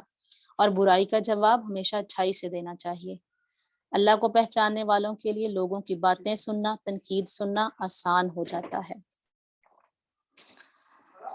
سورۃ الرعد، بسم اللہ الرحمن الرحیم۔ شروع کرتی ہوں اللہ کے نام سے جو بڑا مہربان نہایت رحم والا ہے۔ الف لام میم را، تلک آیات الکتاب، الف لام میم را، یہ قرآن کی آیتیں ہیں، اور جو کچھ آپ کی طرف آپ کے رب کی جانب سے اتارا جاتا ہے سب حق ہے، لیکن اکثر لوگ ایمان نہیں لاتے۔ اللہ وہ ہے جس نے آسمانوں کو بغیر ستونوں کے بلند کر رکھا ہے کہ تم انہیں دیکھ رہے ہو، ثم استوى علی العرش، پھر وہ عرش پر قرار پکڑے ہوئے ہیں۔ اسی نے سورج اور چاند کو ماتحتی میں لگا رکھا ہے، ہر ایک میعاد معین پر گشت کر رہا ہے۔ یدبر الامر یفصل الآیات لعلکم بلقاء ربکم توقنون، وہی کام کی تدبیر کرتا ہے، وہ اپنے نشانات کھول کھول کر بیان کر رہا ہے کہ تم اپنے رب کی ملاقات کا یقین کر لو۔ اسی نے زمین پھیلا کر بچھا دی ہے اور اس میں پہاڑ اور نہریں پیدا کر دی ہیں، اور اس میں ہر قسم کے پھلوں کے جوڑے دوہرے دوہرے پیدا کر دیے ہیں۔ سورۃ الرعد میں آپ کو ہر چیز کا جو ہے وہ جوڑوں میں نظر آئے گی۔ وہ رات کو دن سے چھپا دیتا ہے، یقیناً غور و فکر کرنے والوں کے لیے اس میں بہت سی نشانیاں ہیں۔ اور زمین میں مختلف ٹکڑے ایک دوسرے سے متصل ہیں، اور انگوروں کے باغات ہیں اور کھیت ہیں اور کھجوروں کے درخت ہیں شاخدار، اور بعض ایسے ہیں جو بے شاخ ہیں، سب ایک ہی پانی پلائے جاتے ہیں، پھر بھی ہم ایک کو دوسرے پر پھلوں میں برتری دیتے ہیں۔ سبحان اللہ، ایک ہی مٹی، ایک ہی بیج، ایک ہی پانی، ایک ہی روشنی ہے، ایک پھل میٹھا ہوتا ہے اور ایک کھٹا، ایک بڑا اور ایک چھوٹا ہوتا ہے، سم ٹائم ایک بڑا مزے کا ہوتا ہے اور ایک اچھا نہیں نکلتا۔ تو یہ فرق کون رکھ رہا ہے؟ یہ اللہ سبحانہ تعالیٰ ہی تو رکھ رہے ہیں۔ اب دیکھیں، ایک ہی والدین کی اولاد ہوتی ہے لیکن کوئی یوسف نکل آتا ہے اور کوئی اخوان یوسف، تو یہ اللہ سبحانہ و تعالیٰ کے کام ہے۔ اگر تجھے تعجب ہو تو واقعی ان کا یہ کہنا عجیب ہے کہ کیا جب ہم مٹی ہو جائیں گے تو کیا ہم نئی پیدائش میں ہوں گے؟ یہی وہ لوگ ہیں جنہوں نے اپنے پروردگار سے کفر کیا، یہی ہیں جن کی گردنوں میں طوق ہوں گے، اور یہی ہیں جو جہنم کے رہنے والے ہیں، جو اس میں ہمیشہ ہمیشہ رہیں گے۔ اور وہ تجھ سے سزا کی طلبی میں جلدی کر رہے ہیں، راحت سے پہلے ہی یقیناً ان سے پہلے سزائیں بطور مثال گزر چکی ہیں، اور بے شک تیرا رب البتہ بخشنے والا ہے لوگوں کے بے جا ظلم پر بھی، اور یہ بھی یقینی بات ہے کہ تیرا رب بڑی سخت سزا دینے والا ہے۔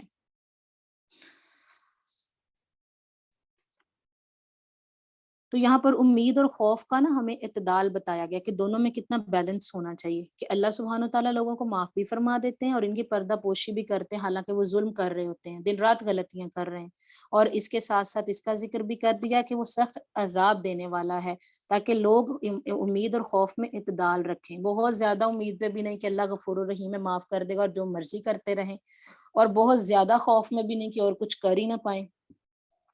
انس رضی اللہ عنہ سے روایت ہے کہ آپ صلی اللہ علیہ وسلم ایک نوجوان کے پاس گئے اور وہ حالت نزاع میں تھا۔ آپ صلی اللہ علیہ وسلم نے فرمایا تم خود کو کیسا پا رہے ہو؟ وہ شخص بولا میں اللہ سے مغفرت کی امید رکھتا ہوں لیکن اپنے گناہوں سے ڈرتا بھی ہوں۔ اس پر رسول اللہ صلی اللہ علیہ وسلم نے فرمایا جس بندے کے دل میں ایسے موقع پر خوف اور امید دونوں جمع ہو جائیں تو اللہ اس کو وہ چیز دیتا ہے جس کی وہ امید رکھتا ہے، اور اس سے بچا لیتا ہے جس سے وہ ڈرتا ہے۔ تو یاد رکھیں امید کو غالب رہنا چاہیے، اللہ سے حسن ظن رکھیں، اچھے خیالات زیادہ رکھنے چاہیے بجائے اس کے کہ انسان ہر وقت اپنے گناہوں پر ہی پریشان ہوتا رہے، کیونکہ اگر ایسا ہو نا تو نیکی کے لیے جو ایک اسپرٹ چاہیے ہوتی ہے وہ ختم ہو جاتی ہے انسان کے اندر سے، انسان نیکی کے کام نہیں کر پاتا۔ آیت نمبر 7، اور کافر کہتے ہیں کہ اس پر اس کے رب کی طرف سے کوئی نشانی کیوں نہیں اتاری گئی؟ بات یہ ہے کہ آپ تو صرف آگاہ کرنے والے ہیں اور ہر قوم کے لیے ہادی ہے۔ مادہ اپنے شکم میں جو کچھ رکھتی ہے اسے اللہ بخوبی جانتا ہے، اور رحم جو کچھ کم کرتے ہیں اور زیادہ کرتے ہیں ہر چیز اس کے پاس اندازے سے ہے۔ ظاہر و پوشیدہ کا وہ عالم ہے سب سے بڑا اور بلند و بالا۔ تم میں سے کسی کا اپنی بات کو چھپا کر کہنا اور اسے بآواز بلند کہنا، اور جو رات کو چھپا ہو اور جو دن میں چل رہا ہو سب اللہ پر یکساں ہیں۔ لَهُ مُعَقِّبَاتٌ مِّن بَيْنِ يَدَيْهِ وَمِن خَلْفِهِ يَحْفَظُونَهُ مِنْ أَمْرِ اللَّهِ، اس کے پہرے دار انسان کے آگے پیچھے مقرر ہیں۔ اللہ اکبر، پہرے دار، یعنی یہاں پر ہمیں یہ بات پتہ چل رہی ہے کہ ہر شخص کے آگے اور پیچھے اللہ تعالیٰ کے مقرر کردہ نگران ہوتے ہیں جو اللہ کے حکم سے اس کی حفاظت کر رہے ہوتے ہیں۔ ہمیں پتہ بھی نہیں چلتا کہ لا علمی میں ہماری حفاظت ہو رہی ہے جنات سے، کیڑوں مکوڑوں سے، ٹھیک ہے، شر پھیلانے والے انسانوں سے۔ مجاہد جو ایک تابعی ہیں وہ کہتے ہیں ہر انسان پر ایک فرشتہ مقرر ہے جو نیند کی حالت میں اور جاگتے ہوئے جنات، انسانوں اور کیڑے مکوڑوں سے اس کی حفاظت کرتا ہے، سوائے اس چیز کی جس کی اللہ نے اجازت دی ہو تو وہ اس شخص کو پہنچ کر رہتی ہے۔ کعب احبار رضی اللہ عنہ کہتے ہیں اگر اللہ عز و جل نے تم پر فرشتے مقرر نہ کیے ہوتے جو تمہارے کھانے، تمہارے پینے، تمہارے پردے کی چیزوں میں تمہارا دفاع نہ کرتے تو جن تمہیں اچک کر لے جاتے۔ اسی طرح دیکھیں ہمارے اعمال جو ریکارڈ کرنے والے فرشتے ہیں وہ بھی موجود ہیں، انسان کے اچھے اور برے سارے اعمال لکھ رہے ہیں، جمع کر رہے ہیں، اور ہمارے اعمال پر محافظ فرشتے بھی موجود ہیں۔ اور رات کے وقت دیکھیں آیت الکرسی پڑھنے والے پر ایک محافظ مقرر ہو جاتا ہے۔ اور دیکھیں یہ چیز جہاں پر ایک سیکیورٹی کا احساس ہے نا، وہاں پر انتہائی محتاط رویہ رکھنے کی طرف بھی ہمیں جو ہے وہ سکھاتی ہے، کیونکہ جہاں پہ دیکھو لکھا ہوتا ہے نا انڈر سرویلنس، تو ہم بڑے محتاط ہو جاتے ہیں، ادھر ادھر دیکھتے ہیں، ہمارے سارے ایکشن بڑے جو ہیں وہ ہو جاتے ہیں، نپے تلے سے ہو جاتے ہیں۔ تو یہ چیز یاد رکھنی چاہیے کہ فرشتے ہمیں دیکھ رہے ہیں، ہم جو بھی کام کر رہے ہیں ہمیں آبزرو کیا جا رہا ہے بڑا کینلی۔ کسی قوم کی حالت اللہ نہیں بدلتا جب تک وہ خود اسے نہ بدلیں جو ان کے دلوں میں ہے۔ اقبال کا شعر مجھے بڑا خوبصورت یاد آیا یہاں پر، خدا نے آج تک اس قوم کی حالت نہیں بدلی نہ ہو جس کو خیال آپ اپنی حالت کے بدلنے کا۔ یہ اسی آیت کی تفسیر ہے، اسی آیت کے حصے کی۔ اللہ جب کسی قوم کے ساتھ سزا کا ارادہ کر لیتا ہے تو وہ بدلہ نہیں کرتا اور سوائے اس کے کوئی بھی ان کا کارساز نہیں۔ تو یہ جتنی پیچھے آیت نمبر 8 سے آپ نے دیکھی ہیں آیات، اس میں جو ہے وہ اللہ تعالیٰ نے جو پیئرز ہیں ان کا ذکر کیا ہے، دو مختلف چیزوں کا، جیسے خوف اور امید ہے، سورج اور چاند ہے، مادہ کا پیٹ میں جو کچھ ہوتا ہے جو نہیں ہوتا، غیب اور حاضر، مخفی اور ظاہر، رات کی تاریکی ہے، دن کی روشنی ہے، یعنی تضاد جو ہے دو چیزوں کا کمپیریزن چل رہا ہے یہاں پر۔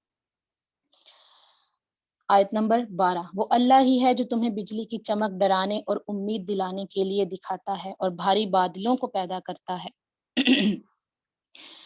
پھر دیکھیں خوف اور طمع کی بات آ گئی ہے یہاں پر، تو بادلوں کے گرجنے میں زمین والوں کے لیے امید بھی ہے اور وعید بھی ہے۔ جہاں انسان خوش ہوتا ہے کہ اللہ کی رحمت آ رہی ہے، بارش آ رہی ہے، وہاں پہ ڈر بھی لگتا ہے کہ کہیں یہ اپنی حد پار کر گئی تو عذاب ہی نہ بن جائے۔ وَيُسَبِّحُ الرَّعْدُ بِحَمْدِهِ وَالْمَلَائِكَةُ مِنْ خِيفَتِهِ، گرج اس کی تسبیح و تعریف کرتی ہے اور فرشتے بھی اس کے خوف سے۔ وہی آسمان سے بجلیاں گراتا ہے اور جس پر چاہتا ہے اس پر ڈالتا ہے۔ کفار اللہ کی بابت لڑ جھگڑ رہے ہیں اور اللہ سخت قول والا ہے۔ عبداللہ بن زبیر جب بجلی کی گرج سنتے تھے تو یہ آیت کا یہ حصہ پڑھا کرتے تھے، وَيُسَبِّحُ الرَّعْدُ بِحَمْدِهِ وَالْمَلَائِكَةُ مِنْ خِيفَتِهِ، اور وہ یہی کہتے تھے کہ یہ جو بادلوں کا گرجنا یہ زمین والوں کے لیے وعید ہے ان کے برے کاموں پر۔ اور ہمارے نبی صلی اللہ علیہ وسلم کی زندگی سے بھی ہمیں پتہ چلتا ہے کہ جب آپ صلی اللہ علیہ وسلم بجلی اور بارش کے بادل دیکھتے تھے تو آپ صلی اللہ علیہ وسلم کے چہرہ مبارک متغیر ہو جاتا تھا، لوگ خوش ہوتے تھے۔ حضرت عائشہ کہتے ہیں ہم خوش ہوتے تھے اور ہم پوچھتے تھے آپ صلی اللہ علیہ وسلم کا یہ حال کیوں ہو گیا، تو آپ فرماتے تھے کہ پچھلی قوموں پر تمہیں پتہ نہیں عذاب انہی آندھیوں اور بارشوں کے ذریعے بھی آیا ہے۔ اور الرعد جو ہے وہ ایک فرشتے کا بھی نام ہے جو بادلوں کو چلاتا ہے۔ لہو دعوت الحق، اسی کو پکارنا حق ہے۔ جو لوگ اوروں کو اس کے سوا پکارتے ہیں وہ ان کی پکار کا کچھ جواب نہیں دیتے، مگر جیسے کوئی شخص اپنے دونوں ہاتھ پانی کی طرف پھیلائے ہوئے ہو کہ اس کے منہ میں پڑ جائے، حالانکہ وہ پانی اس کے منہ میں پہنچنے والا نہیں۔ ان منکروں کی جتنی پکار ہے سب گمراہی میں ہے۔ انسان اللہ کے سوا جب بھی کسی بت، کسی درخت، پتھر، پہاڑ، ستارے کو پکارے گا نا کہ وہ مدد کرے، اول تو وہ سن ہی نہیں سکتے، اللہ نے ان کو صلاحیت ہی نہیں دی ہے، اور وہ مدد بھی نہیں کر سکتے، ان کے پاس ہی اختیار ہی نہیں ہے۔ اس کی مثال بڑی خوبصورت بتا دے گی، ایسا ہی ہے کہ پانی کے کنارے کھڑے ہو گئے، ہاتھ پھیلا کے کھڑے ہو جائے کہ پانی خود ہی آ جا میری ہتھیلی میں، تو ایسا ہو ہی نہیں سکتا۔ اور آیت سجدہ آ رہی ہے، اللہ کی کے لیے ہے زمین اور آسمانوں کی سب مخلوق، خوشی اور ناخوشی سے سجدہ کرتی ہے، اور ان کے سائے بھی صبح و شام۔ اپنا جائزہ لینا ہے ہمیں، سجدہ کرتے وقت ہماری کیفیت کیا ہوتی ہے۔ آپ پوچھئے کہ آسمانوں اور زمین کا پروردگار کون ہے؟ کہہ دیجئے اللہ۔ کہہ دیجئے کیا تم پھر بھی اس کے سوا اوروں کو حمایتی بنا رہے ہو، جو خود اپنی جان کے بھی بھلے برے کا اختیار نہیں رکھتے۔ انسان کی بے وقوفی ہے نا یہ، کہہ دیجئے کہ کیا اندھا اور بینا برابر ہو سکتا ہے، یا کیا اندھیرے اور روشنی برابر ہو سکتے ہیں؟ جیسے یہ دونوں بالکل واضح ہیں، اسی طرح حق اور باطل بالکل الگ الگ ہیں۔ کیا جنہیں یہ اللہ کے شریک ٹھہرا رہے ہیں، انہوں نے بھی اللہ کی طرح مخلوق پیدا کی ہے کہ ان کی نظر میں پیدائش مشتبہ ہو گئی ہو؟ کہہ دیجئے کہ صرف اللہ ہی تمام چیزوں کا خالق ہے، وہ اکیلا ہے اور زبردست غالب ہے۔ اسی نے آسمان سے پانی برسایا، پھر اپنے اپنے اندازے کے مطابق نالے بہہ نکلے، پھر پانی کے ریلے نے اوپر چڑھے جھاگ کو اٹھا لیا، اور اس چیز میں بھی جس کو آگ میں ڈال کر تپاتے ہیں زیور یا ساز و سامان کے لیے، اسی طرح کی جھاگ ہے۔ اور اسی طرح اللہ حق کو باطل کی مثال بیان فرماتا ہے، لیکن جو لوگوں کو نفع دینے والی چیز ہے وہ زمین میں ٹھہری رہتی ہے۔ اللہ اسی طرح مثالیں بیان فرماتا ہے۔ تو جو آسمان سے پانی برسایا، یہ وہی اتاری اللہ سبحانہ تعالیٰ نے۔ تو جس طرح جسم کے لیے پانی ضروری ہے زندگی کو قائم رکھنے کے لیے، اسی طرح جو وحی کا علم ہے وہ روح کے لیے ضروری ہے، روح کی نرشمنٹ کے لیے۔ اور دیکھو کچھ لوگوں کے اندر خیر ہوتی ہے تو وہ اس پانی کو اپنے اندر جذب کرتے ہیں، وحی کے پانی کو جذب کر رہے ہیں، قرآن پڑھ رہے ہیں، خود بھی اس سے فائدہ اٹھاتے ہیں اور دوسروں کو بھی فائدہ پہنچاتے ہیں۔ تو جب سونے چاندی کے میل کچیل کو دور کیا جاتا ہے، تو جو انسان، اس کی مثال ایسے لیں کہ جو انسان خالص ہوتا ہے وہ فائدہ مند ہوتا ہے۔ سونے چاندی سے جب میل کچیل اتر جاتی ہے، پیچھے کیا رہ جاتا ہے؟ پیور جو دھات رہتی ہے، جو بہت پریشیس ہے، اور جو جھاگ ہوتی ہے وہ ختم ہو جاتی ہے۔ یعنی جو انسان اخلاص رکھتا ہے دل کے اندر، وہ صدیوں زندہ رہتا ہے۔ ابراہیم علیہ السلام کی مثال دیکھیں۔ اور جو اپنی واہ واہ چاہتا ہے، جو وقتی جو ہے وہ فائدہ چاہے گا، تو وہ جھاگ کی طرح ہے، جیسے مطلب وہ وقت گزرنے کے ساتھ جیسے بلبلہ فوراً برسٹ ہو جاتا ہے، اسی طرح اس کی وہ بھی ختم ہو جاتا ہے، اس کا نام بھی کسی کو یاد ہی نہیں رہتا۔ اور یہ بھی بات ہے کہ جس طرح سونا اور چاندی جو ہے وہ بھٹی میں تپ کر جو ہے وہ کندن بنتے ہیں، اسی طرح انسان بھی آزمائشوں کی بھٹیوں میں سے گزر کر ہی حقیقی انسان جو معراج ہے انسانیت کی، اس کو پہنچتے ہیں۔ اگین یوسف علیہ السلام، جو ہم نے ابھی سٹوری پڑھی قصہ ان کا، اسی کو میں اس کے ساتھ ریلیٹ کر رہی ہوں کہ انہی کی مثال لے لیجیے۔ آیت نمبر 18 ہے، جن لوگوں نے اپنے رب کے حکم کی بجا آوری کی ان کے لیے بھلائی ہے، اور جن لوگوں نے اس کی حکم برداری نہ کی، اگر ان کے لیے زمین میں جو کچھ ہے سب کچھ ہو اور اس کے ساتھ ویسا ہی اور بھی ہو، تو وہ سب کچھ اپنے بدلے میں دے دیں، پھر بھی چھٹکارا کہاں؟ یہی ہے جن کے لیے برا حساب ہے، اور جن کا ٹھکانہ جہنم ہے جو بہت بری جگہ ہے۔ کیا وہ ایک شخص جو یہ علم رکھتا ہے ہو کہ آپ کی طرف آپ کے رب کی جانب سے جو اتارا گیا وہ حق ہے، اس شخص جیسا ہو سکتا ہے جو اندھا ہو؟ نصیحت تو وہی قبول کرتے ہیں جو عقل مند ہوں۔ اور کون ہے عقل مند؟ ان کی صفات آ گئی ہیں، اور ساتھ ساتھ ہم نے اپنے آپ کو چیک کرنا ہے کہ کیا ہمارے اندر یہ صفات ہیں۔ عقل مند کون ہے؟ الذین یوفون بعہد اللہ، جو اللہ کے عہد و پیمان کو پورا کرتے ہیں اور قول و قرار کو توڑتے نہیں، اور اللہ نے جن چیزوں کے جوڑنے کا حکم دیا ہے وہ اسے جوڑتے ہیں، یعنی صلہ رحمی کرتے ہیں، اور وہ اپنے پروردگار سے ڈرتے ہیں اور حساب کی سختی کا اندیشہ رکھتے ہیں۔ والذین صبروا ابتغاء وجہ ربہم واقاموا الصلاة وانفقوا مما رزقناہم سرا وعلانیۃ ویدرؤون بالحسنۃ السیئۃ اولئک لہم عقبی الدار، اور وہ اپنے رب کی رضامندی کی طلب کے لیے صبر کرتے ہیں اور نمازوں کو برابر قائم رکھتے ہیں۔ سختی آئی، حالات اچھے ہوئے، نمازیں ایز اٹ از قائم ہے، چھوڑ نہیں دی، اور جو کچھ ہم نے انہیں دے رکھا ہے اسے چھپے کھلے خرچ کرتے ہیں، اور برائی کو بھی بھلائی سے روکتے ہیں، یعنی بدسلوکی کے مقابلے میں حسن سلوک، جیسے یوسف علیہ السلام نے کیا، جیسے نبی کریم صلی اللہ علیہ وسلم نے فتح مکہ کے وقت کیا۔ ہمیشہ رہنے کے انہی کے لیے عاقبت کا گھر ہے، ہمیشہ رہنے کے باغات جہاں وہ خود جائیں گے، اور ان کے باپ داداؤں اور بیویوں اور اولادوں میں سے بھی جو صالح ہوں گے، ان کے پاس فرشتے ہر دروازے سے آئیں گے اور کیا کہیں گے؟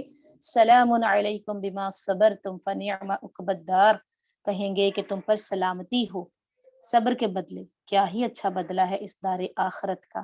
تو ریلیٹ کرتے جائیں صبر کو سورہ یوسف سے لے کے اب تک، تو جنت میں جانے کے لیے صبر کی ضرورت ہے۔ اب ان کے اپوزٹ کیا ہوگا؟ کیونکہ یہ سورہ تضادات کا مجموعہ ہے، والذین ینقضون عہد اللہ من بعد میثاقہ، اور جن چیزوں کے جوڑنے کا اللہ نے حکم دیا ہے انہیں توڑتے ہیں، اور جو اللہ کے عہد کو اس کی مضبوطی کے بعد توڑ دیتے ہیں، اور جن چیزوں کے جوڑنے کا اللہ نے حکم دیا ہے انہیں توڑتے ہیں، اور زمین میں فساد پھیلاتے ہیں، ان کے لیے لعنتیں ہیں اور ان کے لیے برا گھر ہے۔ اللہ جس کی روزی چاہتا ہے بڑھاتا ہے اور تنگ کرتا ہے۔ یہ تو دنیا کی زندگی میں مست ہو گئے ہیں، حالانکہ دنیا آخرت کے مقابلے میں نہایت حقیر پونجی ہے، یعنی سمندر کے مقابلے میں قطرہ بھی نہیں۔ کافر کہتے ہیں کہ اس پر کوئی نشانی یا معجزہ کیوں نازل نہیں کیا گیا؟ جواب دے دیجئے کہ جسے اللہ گمراہ کرنا چاہے کر دیتا ہے، اور جو اس کی طرف جھکے اسے راستہ دکھا دیتا ہے۔ جو لوگ ایمان لائے ان کے دل اللہ کے ذکر سے اطمینان حاصل کرتے ہیں۔ وَتَطْمَئِنُّ قُلُوبُهُمْ بِذِكْرِ اللَّهِ أَلَا بِذِكْرِ اللَّهِ تَطْمَئِنُّ الْقُلُوبُ۔ یاد رکھو اللہ کے ذکر ہی سے دلوں کو تسلی ملتی ہے۔ تجربہ کر کے دیکھ لیں، دل گھبرا رہا ہے، نماز پڑھیں، نماز میں جب آنسو نکلتے ہیں قرآن کی تلاوت کیجئے تو انسان کا دل جو ہے وہ اطمینان پاتا ہے۔ جو لوگ ایمان لائے اور جنہوں نے نیک کام بھی کیے ان کے لیے خوشحالی ہے۔ طوبی لہم وحسن مآب، اور بہترین ٹھکانہ۔ اسی طرح ہم نے آپ کو اس امت میں بھیجا ہے جس سے پہلے بہت سی امتیں گزر چکی ہیں، کہ آپ انہیں ہماری طرف سے جو وحی آپ پر اتری ہے پڑھ کر سنائیے۔ یہ اللہ رحمان کے منکر ہے۔ آپ کہہ دیجئے کہ میرا پالنے والا تو وہی ہے، اس کے سوا در حقیقت کوئی بھی لائق عبادت نہیں، اسی کے اوپر میرا بھروسہ ہے اور اسی کی جانب میرا رجوع ہے۔ اگر بالفرض قرآن کے ساتھ پہاڑ چلا دیے جاتے، یا زمین کی بڑی بڑی مسافتیں قطع کی جاتی، یا مردوں سے باتیں کروائی جاتی، پھر بھی وہ ایمان نہ لاتے۔ بات یہ ہے کہ سب کام اللہ کے ہاتھ میں ہے، تو کیا ایمان والوں کو اس بات پر دل جمعی نہیں کہ اگر اللہ چاہے تو تمام لوگوں کو ہدایت دے دے؟ کفار کو تو ان کے کفر کے بدلے ہمیشہ ہی کوئی نہ کوئی سخت سزا پہنچتی رہے گی، یا ان کے مکانوں کے قریب نازل ہوتی رہے گی، تا وقت یہ کہ وعدہ الہی آ پہنچے۔ یقیناً اللہ وعدہ خلافی نہیں کرتا۔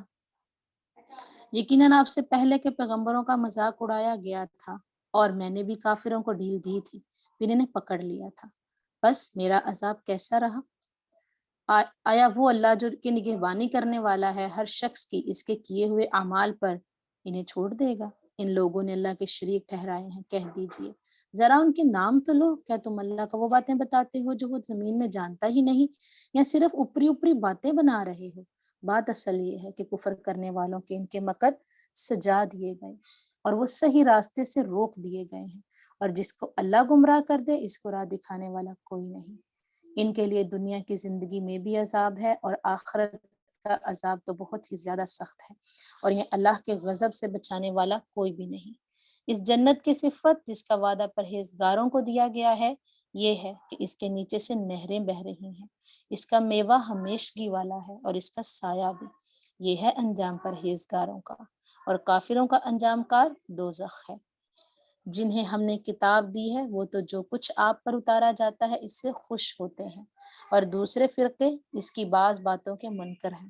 آپ اعلان کر دیجئے کہ مجھے تو صرف یہی حکم دیا گیا ہے کہ میں اللہ کی عبادت کروں اور اس کے ساتھ شریک نہ کروں۔ میں اسی کی طرف بلا رہا ہوں اور اسی کی جانب میرا لوٹنا ہے۔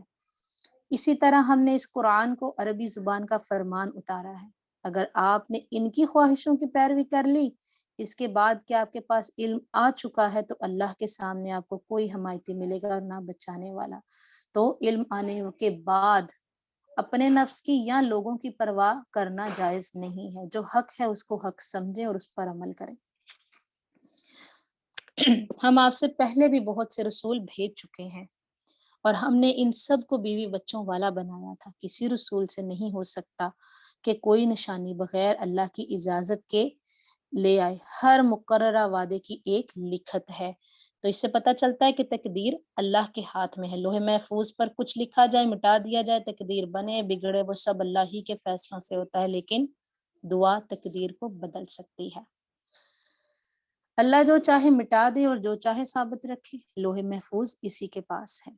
ان سے کیے ہوئے وعدوں میں سے کوئی اگر ہم آپ کو دکھا دیں یا آپ کو ہم فوت کر لیں تو آپ پر تو صرف پہنچا دینا ہی ہے، حساب تو ہمارے ذمہ ہی ہے۔ کیا وہ نہیں دیکھتے کہ ہم زمین کو اس کے کناروں سے گھٹاتے چلے آ رہے ہیں؟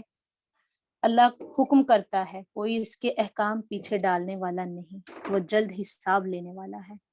یعنی زمین کو گھٹانا جو ہے دو طرح سے ہے، اور یہ بات اب سائنٹیفکلی پروف بھی ہو چکی ہے کہ زمین سکڑ رہی ہے۔ یہاں پر زمین کے سکڑنے سے مراد ہے کہ زیادہ لوگ مسلمان ہو رہے ہیں، اہل کفر کے لیے زمین جو ہے وہ تنگ ہو رہی ہے۔ ان سے پہلے لوگوں نے بھی اپنی مکاری میں کمی نہ کی تھی، لیکن تمام تدبیریں اللہ ہی کی ہیں۔ جو شخص جو کچھ کر رہا ہے اللہ کے علم میں ہے۔ کافروں کو ابھی معلوم ہو جائے گا کہ عاقبت کا گھر کس کے لیے ہے۔ یہ کافر کہتے ہیں کہ آپ اللہ کے رسول نہیں۔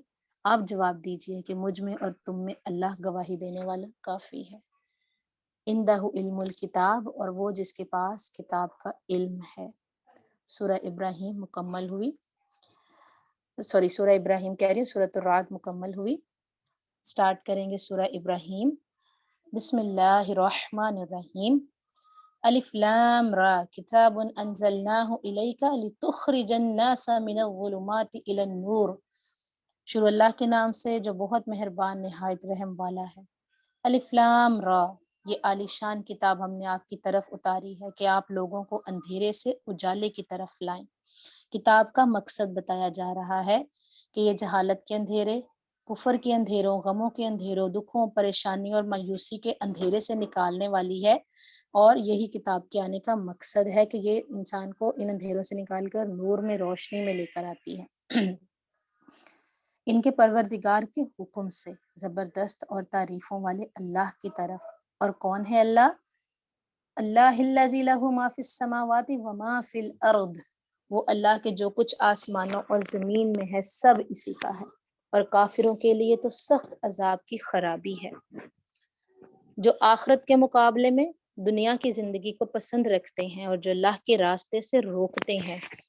کیونکہ جو خود دنیا سے محبت رکھتا ہے نا، جس کا مقصد دنیا ہی دنیا ہے، وہ اگر کسی کو دیکھے گا کہ وہ دنیا سے ذرا کنارہ کشی اختیار کر کے اللہ تعالیٰ کی طرف جا رہا ہے، تو وہ اس کے پیچھے بھی پڑ جائے گا اور اس کو بھی روکے گا، اس کے راستے کو بھی کھوٹا کرنے کی کوشش کرے گا۔ تو اس میں ٹیڑھ پن پیدا کرنا چاہتے ہیں، یہی لوگ پرلے درجے کی گمراہی میں ہیں۔ ہم نے ہر رسول کو اس کی قومی زبان ہی میں بھیجا ہے تاکہ ان کے سامنے وضاحت سے بیان کر دے۔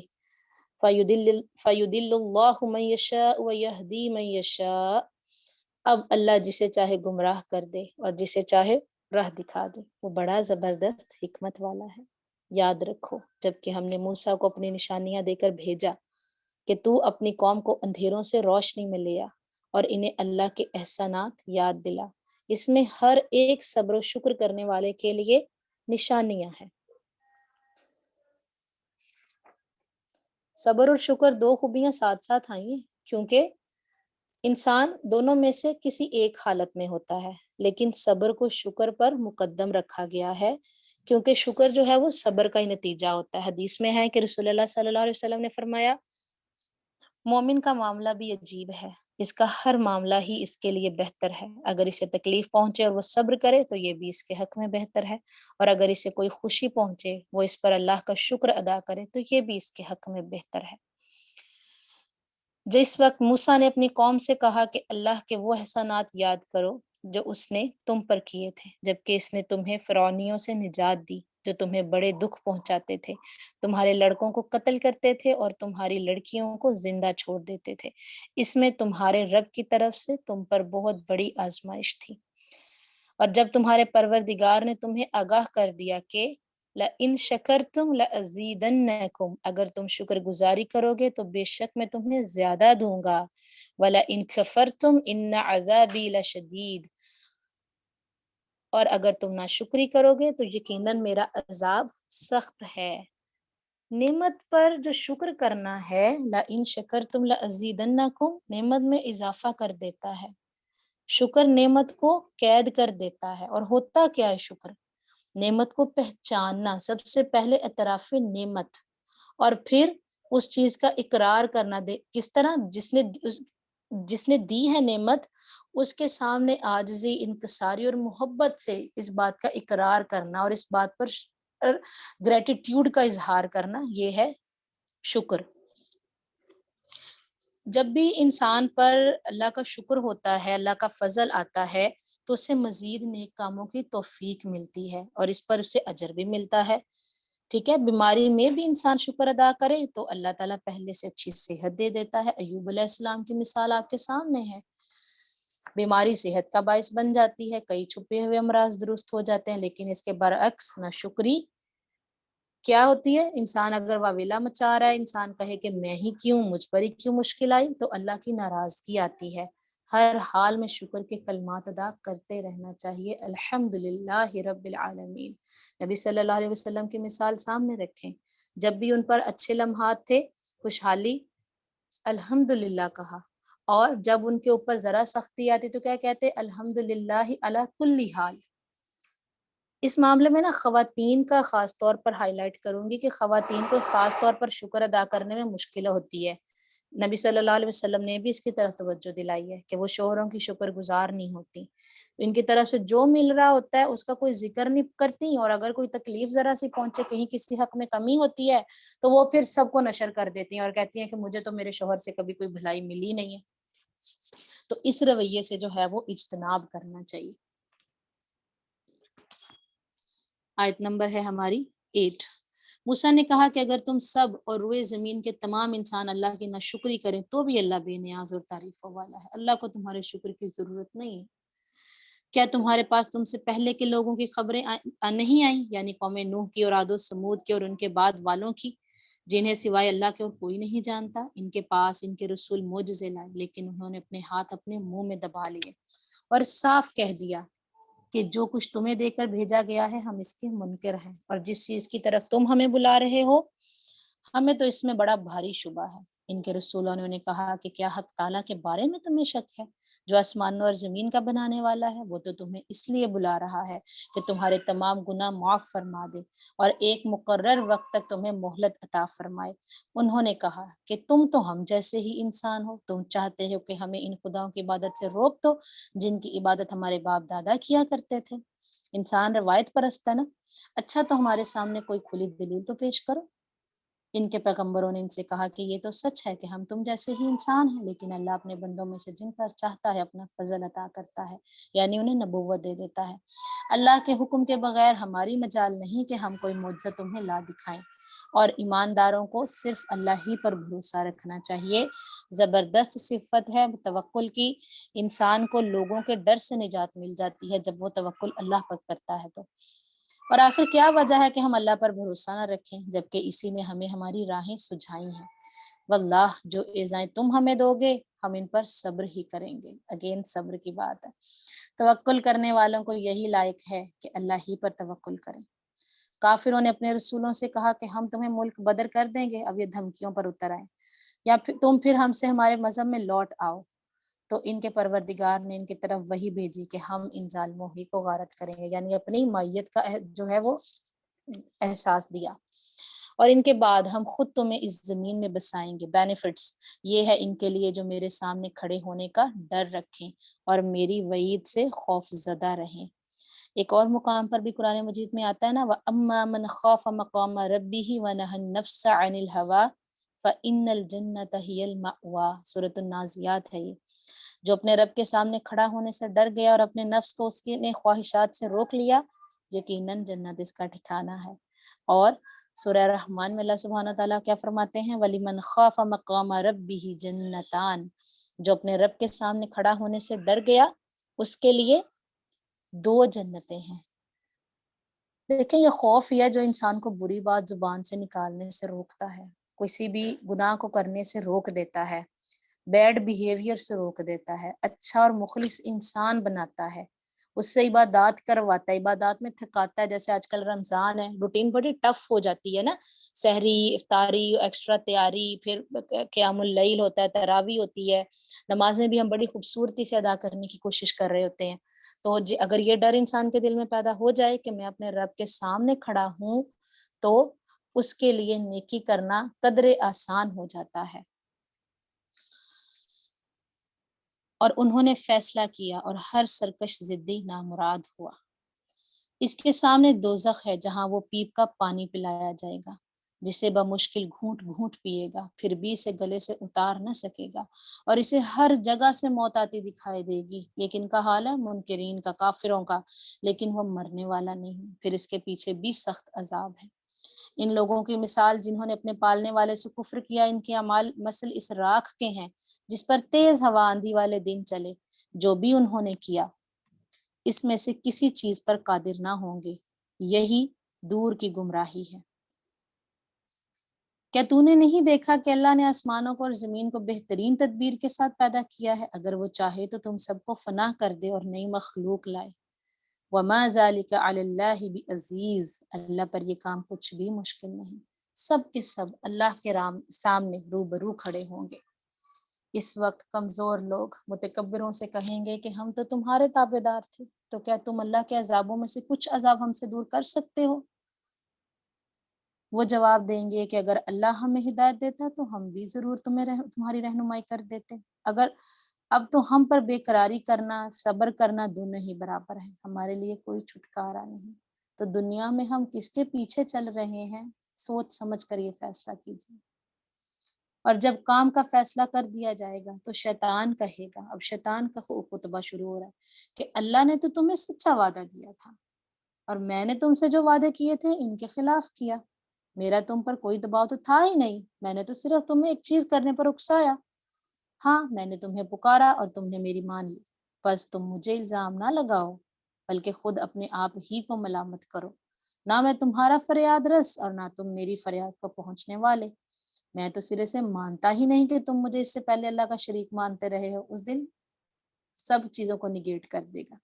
یقیناً ظالموں کے لیے دردناک عذاب ہے۔ جو لوگ ایمان لائے اور نیک عمل کیے وہ ان جنتوں میں داخل کیے جائیں گے جن کے نیچے نہریں بہہ رہی ہیں، جہاں انہیں ہمیشگی ہوگی اپنے رب کے حکم سے، جہاں ان کا خیر مقدم سلام سے ہوگا۔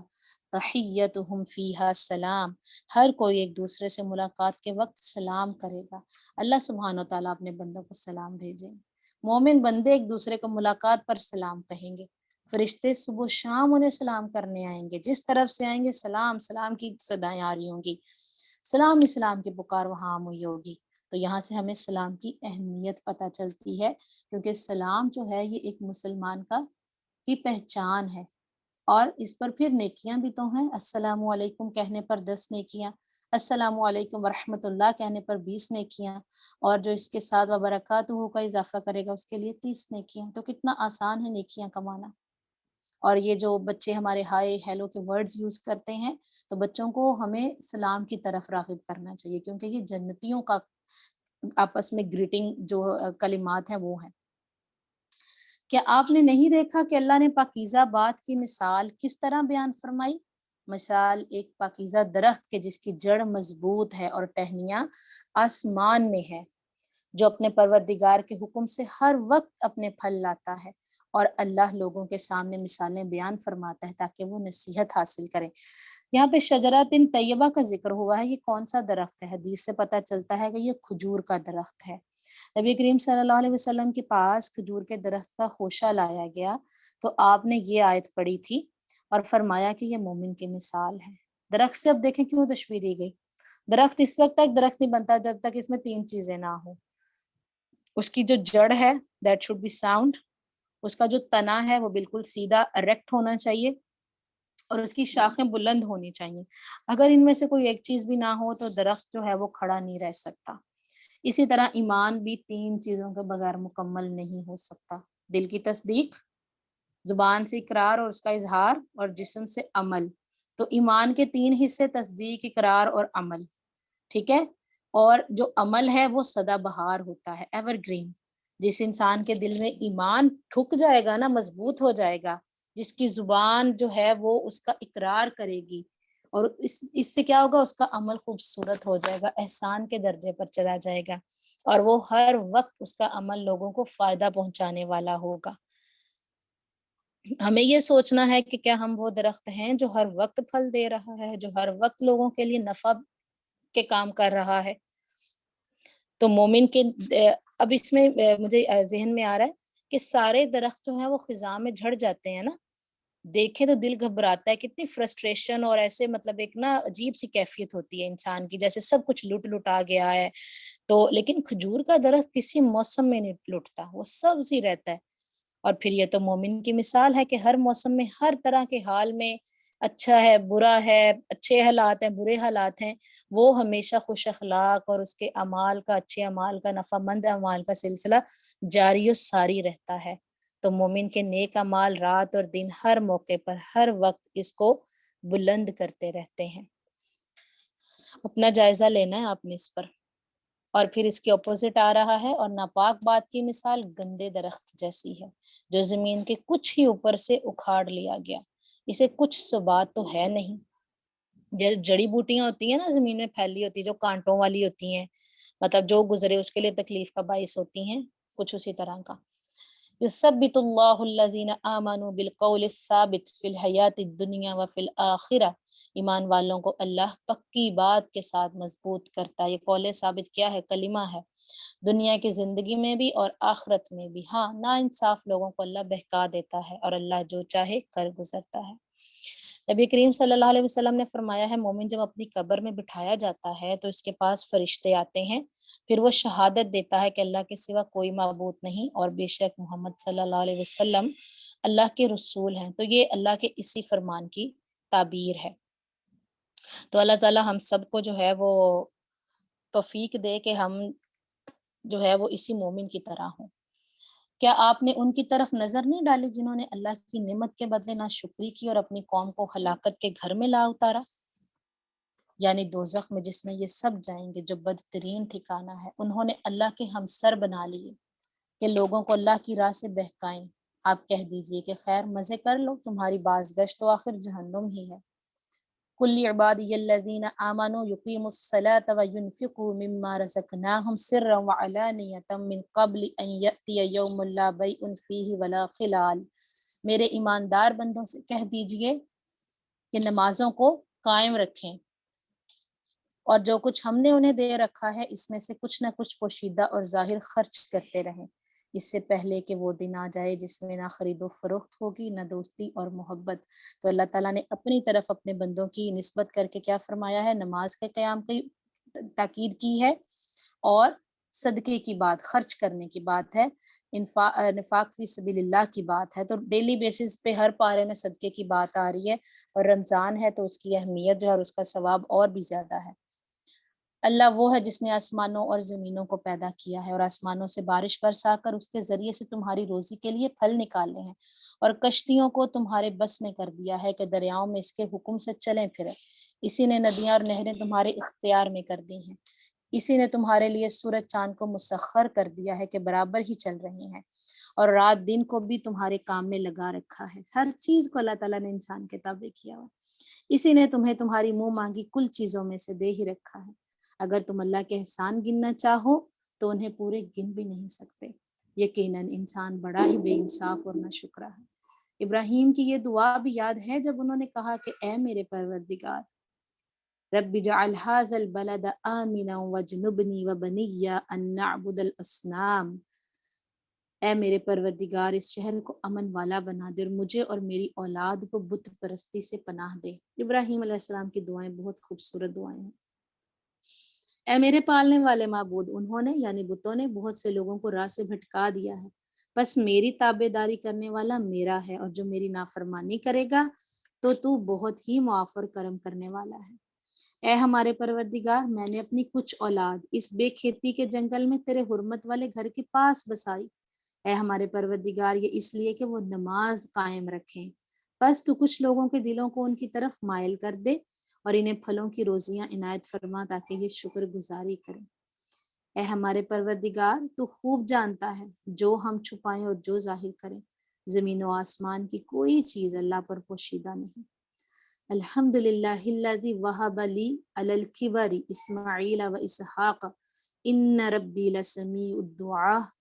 اللہ کا شکر ہے جس نے مجھے اس بڑھاپے میں اسماعیل اور اسحاق عطا فرمائے، کچھ شک نہیں کہ میرا پالنہار دعاؤں کا سننے والا ہے۔ رب جعلنی مقیم الصلاۃ ومن ذریتی ربنا وتقبل دعا۔ اے میرے پالنے والے، مجھے نماز کا پابند رکھ اور میری اولاد سے بھی۔ تو ابراہیم علیہ السلام کی سنت کے مطابق اپنے لیے جب دعائیں مانگتے ہیں ہدایت کی کوئی بھی دعا، تو اپنی اولاد کو بھی اس میں شامل رکھا کریں۔ اے ہمارے رب، میری دعا قبول فرما۔ ربنا اغفر لی ولوالدی وللمؤمنین یوم یقوم الحساب۔ اے ہمارے پروردگار، مجھے بخش دے اور میرے ماں باپ کو بھی بخش، اور دیگر مومنوں کو بھی جس دن حساب ہونے لگے۔ نا انصافوں کے اعمال سے اللہ کو غافل نہ سمجھو، وہ تو انہیں اس دن تک مہلت دیے ہوئے ہے جس دن آنکھیں پھٹی کی پھٹی رہ جائیں گی، وہ اپنا سر اوپر اٹھائے دوڑ بھاگ کر رہے ہوں گے، خود اپنی طرف بھی ان کی نگاہیں نہ لوٹیں گی، اور ان کے دل اڑے اور گرے ہوئے خالی ہوں گے۔ لوگوں کو اس دن سے ہوشیار کر دے کہ جب کہ ان کے پاس عذاب آ جائے گا، اور ظالم کہیں گے کہ اے ہمارے رب، ہمیں بہت تھوڑے قریب کے وقت کی مہلت ہی دے دے کہ ہم تیری بات مان لیں اور تیرے پیغمبروں کی تابعداری میں لگ جائیں۔ کیا تم اس سے پہلے بھی قسمیں نہیں کھا رہے تھے کہ تمہارے لیے دنیا سے ٹلنا ہی نہیں؟ اب انہیں جواب کیا ملے گا؟ اور کیا تم ان لوگوں کے گھروں میں رہتے سہتے نہ تھے جنہوں نے اپنی جانوں پر ظلم کیا؟ اور کیا تم پر وہ معاملہ کھلا نہیں کہ ہم نے ان کے ساتھ کیسا سلوک کیا؟ ہم نے تو تمہارے سمجھانے کو بہت ہی مثالیں بیان کر دی تھی۔ یہ اپنی اپنی چالیں چل رہے تھے اور اللہ کو ان کی تمام چالوں کا علم ہے، اور ان کی چالیں ایسی نہ تھیں کہ ان سے پہاڑ اپنی جگہ سے ٹل جائیں۔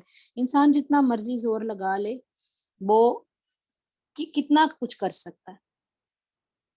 آپ ہرگز یہ خیال نہ کریں کہ اللہ اپنے نبیوں سے وعدہ خلافی کرے گا۔ اللہ بڑا ہی غالب اور بدلہ لینے والا ہے۔ بے شک جس دن زمین اس زمین کے سوا اور ہی بدل جائے گی، یہ حدیث میں بھی آتا ہے کہ قیامت کے دن لوگ سفید بھوری زمین پر اکٹھے ہوں گے جو میدے کی روٹی کی طرح ہوگی، اس میں کسی کا کوئی جھنڈا یا علامتی نشان نہیں ہوگا۔ تو حضرت عائشہ رضی اللہ تعالیٰ عنہا نے پوچھا کہ جب یہ آسمان و زمین بدل جائیں گے تو پھر لوگ اس دن کہاں ہوں گے؟ تو آپ صلی اللہ علیہ وسلم نے فرمایا کہ صراط پر، یعنی پل صراط پر۔ اور ایک یہودی نے پوچھا تھا تو آپ نے فرمایا کہ لوگ اس دن پل صراط کے قریب اندھیرے میں ہوں گے، اور سب کے سب اللہ واحد غلبے والے کے روبرو ہوں گے۔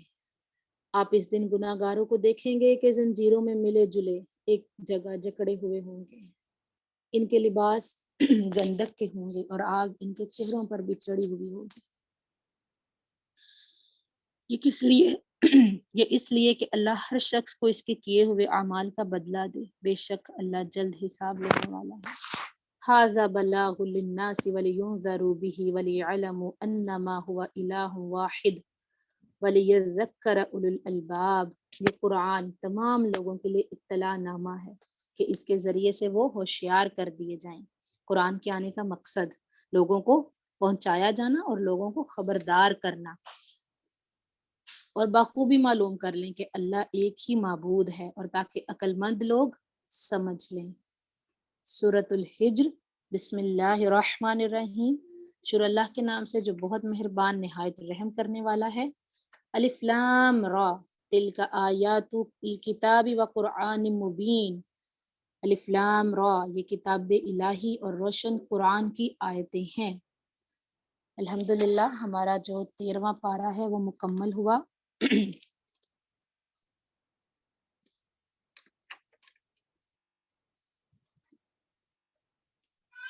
دعا دیکھتے ہیں جو ہم نے اس پارے سے آج کی دعا لی اپنے لیے۔ حضرت یوسف علیہ السلام کی دعا تھی۔ میرے ساتھ جو پڑھنا چاہے وہ پڑھے، لیکن میں پہلے ایک بار پڑھ رہی ہوں تو آپ لوگ اپنی ہینڈ ریز کر لیجئے گا جو پڑھنا چاہے گا۔ فاطر السماوات والارض انت ولی فی الدنیا والآخرہ۔ اللہ سبحانہ و تعالیٰ کو اس کی صفت سے بلایا جا رہا ہے، آسمانوں اور زمین کے پیدا کرنے والے، تو ہی دنیا اور آخرت میں میرا ولی ہے۔ توفنی مسلما والحقنی بالصالحین۔ تو مجھے اسلام کی حالت میں فوت کرنا اور مجھے نیک لوگوں کے ساتھ ملانا، آمین یا رب العالمین۔ جی کوئی سسٹر پڑھنا چاہتی ہیں؟ جی نورین۔ جی میم، بسم اللہ الرحمن الرحیم۔ فاطر السماوات والارض انت ولی فی الدنیا والآخرہ توفنی مسلما والحقنی بالصالحین۔ تھوڑی سی ولی چھوٹی سی نہیں، سوری ہاں جی جی شاباش، بارک اللہ، اپنی غلطی خود ہی ریکٹیفائی کر لیا۔ جی ہاں انتا ولی۔ جی جی جی جی سارا جی۔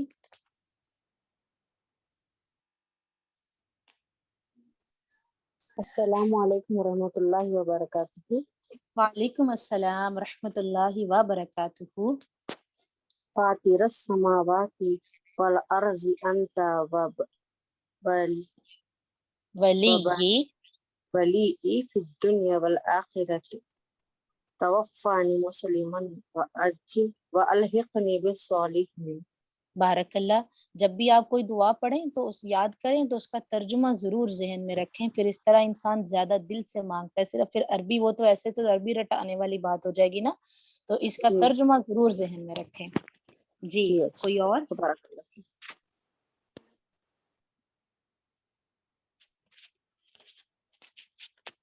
ٹھیک ہے، حسن خاتمہ کی جو دعائیں ہیں وہ انسان کو کرنی چاہیے. اور جی سیدہ. پڑھوں دعا؟ جی جی پڑھیے. فاطر السماوات والأرض أنت ولي في الدنيا والآخرة توفنی مسلما والحقنی بالصالحین. اے آسمان اور زمین کی پیدا کرنے والے، تو ہی دنیا اور آخرت میں میرا ولی ہے. تو مجھے اسلام کی حالت میں فوت کرنا اور مجھے نیک لوگوں کے ساتھ ملانا. آمین. آمین آمین. جی ان کے علاوہ کوئی؟ جی روبی. السلام علیکم ورحمۃ اللہ وبرکاتہ. وعلیکم السلام ورحمۃ اللہ وبرکاتہ. فاطر السماوات والارض انت ولی فی الدنیا والآخرہ توفنی مسلما والحقنی بالصالحین. بارک اللہ بارک اللہ. جی کوئی اور پڑھنا چاہتا ہے؟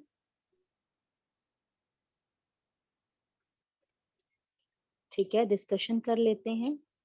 آپ لوگوں میں سے کوئی اپنے کوئی ریفلیکشن شیئر کرنا چاہتا ہے تو you are more than welcome. جی یہ عبد الرحمان کے نام سے جن سسٹر کی آئی ڈی ہے. السلام علیکم ورحمۃ اللہ وبرکاتہ. وعلیکم السلام ورحمۃ اللہ وبرکاتہ. ماشاء اللہ آپ نے بہت اچھا پڑھا، بہت اچھا سمجھایا. اللہ پاک آپ کو اجر دے اس کا. جو میں نے عمل کے پوائنٹ جو سیکھے، جس طرح حضرت یوسف علیہ السلام کا قصہ بیان کیا گیا ہے جو بہت ہی سبق آموز ہے. حضرت یوسف علیہ السلام چنانچہ نیک، صابر اور متقی تھے، اور اللہ پاک نے انہیں بہت سی صلاحیتوں سے نوازا تھا جو وہ لوگوں کی بھلائی کے لیے استعمال کرتے. کیسے حضرت یعقوب اور ان کے بیٹے حضرت یوسف علیہ السلام نے صبر کیا. حضرت یوسف علیہ السلام کے سامنے ان کے بھائی آئے تو اخلاق کا اعلیٰ معیار دیکھنے کو ملا، جبکہ حضرت یوسف علیہ السلام بدلہ بھی لے سکتے تھے. اتنے نقصانات اور تکلیفوں کے باوجود انہوں نے بھائیوں کو معاف کر دیا. حضرت یوسف علیہ السلام کے والد اللہ تعالیٰ کی رحمت سے مایوس نہیں ہوئے، کسی کو بھی اپنا دکھ نہیں بتایا، بلکہ سب معاملہ اللہ عز و جل کے سپرد کر دیا. اللہ کی رحمت سے نا امید ہونا کفر ہے. اور اجر حضرت یوسف علیہ السلام کو بادشاہت کی صورت میں ملا. سبحان اللہ. اور یہ تمام قصہ حضرت محمد صلی اللہ علیہ وسلم کو اس لیے بتایا تاکہ وہ مشرکین مکہ کی چالوں سے بچ سکیں، صبر سے کام لیں اور اللہ کی رحمت سے مایوس نہ ہوں. جو 2-3 باتیں تھی اس سمری آپ نے بتائی کہ حضرت یوسف علیہ السلام کی اس پوری صورت میں صبر، شکر، تقوی اور احسان کس طرح انہوں نے یہ ساتھ لے کے چلے. اور تھا کہ جو زیادہ علم رکھتے ہیں وہ غرور نہ کریں بلکہ بھلائی کے کاموں میں علم کو استعمال کریں. انسان کی ظاہری خوبصورتی معنی نہیں رکھتی، اصل خوبصورتی انسان کے دل کی خوبصورتی ہے جو اخلاق سے نظر آتی ہے. مطلب پورے واقعہ میں حضرت یوسف علیہ السلام کی خوبصورتی کو فوکس نہیں کیا گیا، حالانکہ وہ بہت خوبصورت تھے. سب ان کی صلاحیتیں اور ان کے اندر کا جو اخلاص تھا وہی نظر آیا. اور ایک اور صورت تھی کہ زمین اور آسمان میں جو کچھ ہے سب اسی کے تصرف میں ہے، سب اللہ رب العزت کی بڑائی ہے. سورج، چاند، ستارے اپنے وقت پر چل رہے ہیں، صبح کا آنا، رات کا پلٹنا سب اسی پاک پروردگار کی قدرت ہے. بے شک جو علم رکھتا ہے اللہ پاک اسے اور نوازتا ہے. ہر حال میں اللہ تعالیٰ کا شکر ادا کریں. جو دنیا کو چھوڑ دیتا ہے، دنیا کی رنگینیوں کو چھوڑ دیتا ہے، دنیا کی نظر میں تو وہ غریب ہو جاتا ہے، اور جو دل سے دنیا چھوڑتا ہے اللہ کی رضا کی خاطر، چنانچہ اللہ اس کو اولیاء میں شامل کر دیتا ہے. وہ رب کے قریب ہو جاتا ہے اور اللہ کا وعدہ سچا ہوتا ہے. اور وہ بتایا تھا کہ اللہ تعالیٰ نے آخرت میں نیک بندوں کی نشانیاں بتائیں کہ ان کے لیے آخرت میں بہت بڑا اجر عظیم ہے. فرشتے بھی ان کو سلام پیش کریں گے، ان کے لیے ہر چیز مہیا کر دی جائے گی. اینڈ میں یہی کہوں گی کہ اللہ سے بھلائی کی دعا کرتے رہیں. جیسے آپ نے بتایا دعا تقدیر کو بدل دیتی ہے، اس لیے اللہ سے اچھا گمان رکھیں. اللہ عز و جل انسان کی شارق سے قریب ہے. اللہ تعالیٰ ہم سب کو ہدایت عطا کرے. آمین. بارک اللہ. ماشاء اللہ سسٹر آپ کا نام نہیں مجھے پتا، لیکن آپ نے ماشاء اللہ کتنا پیارا سارا جو ہے وہ خلاصہ کر دیا. اور نورین بتا رہی ہیں کہ آپ ان کی کزن ہیں، تو بالکل نورین کی طرح ہی بولنے کا سٹائل ہے. جی زینب جی.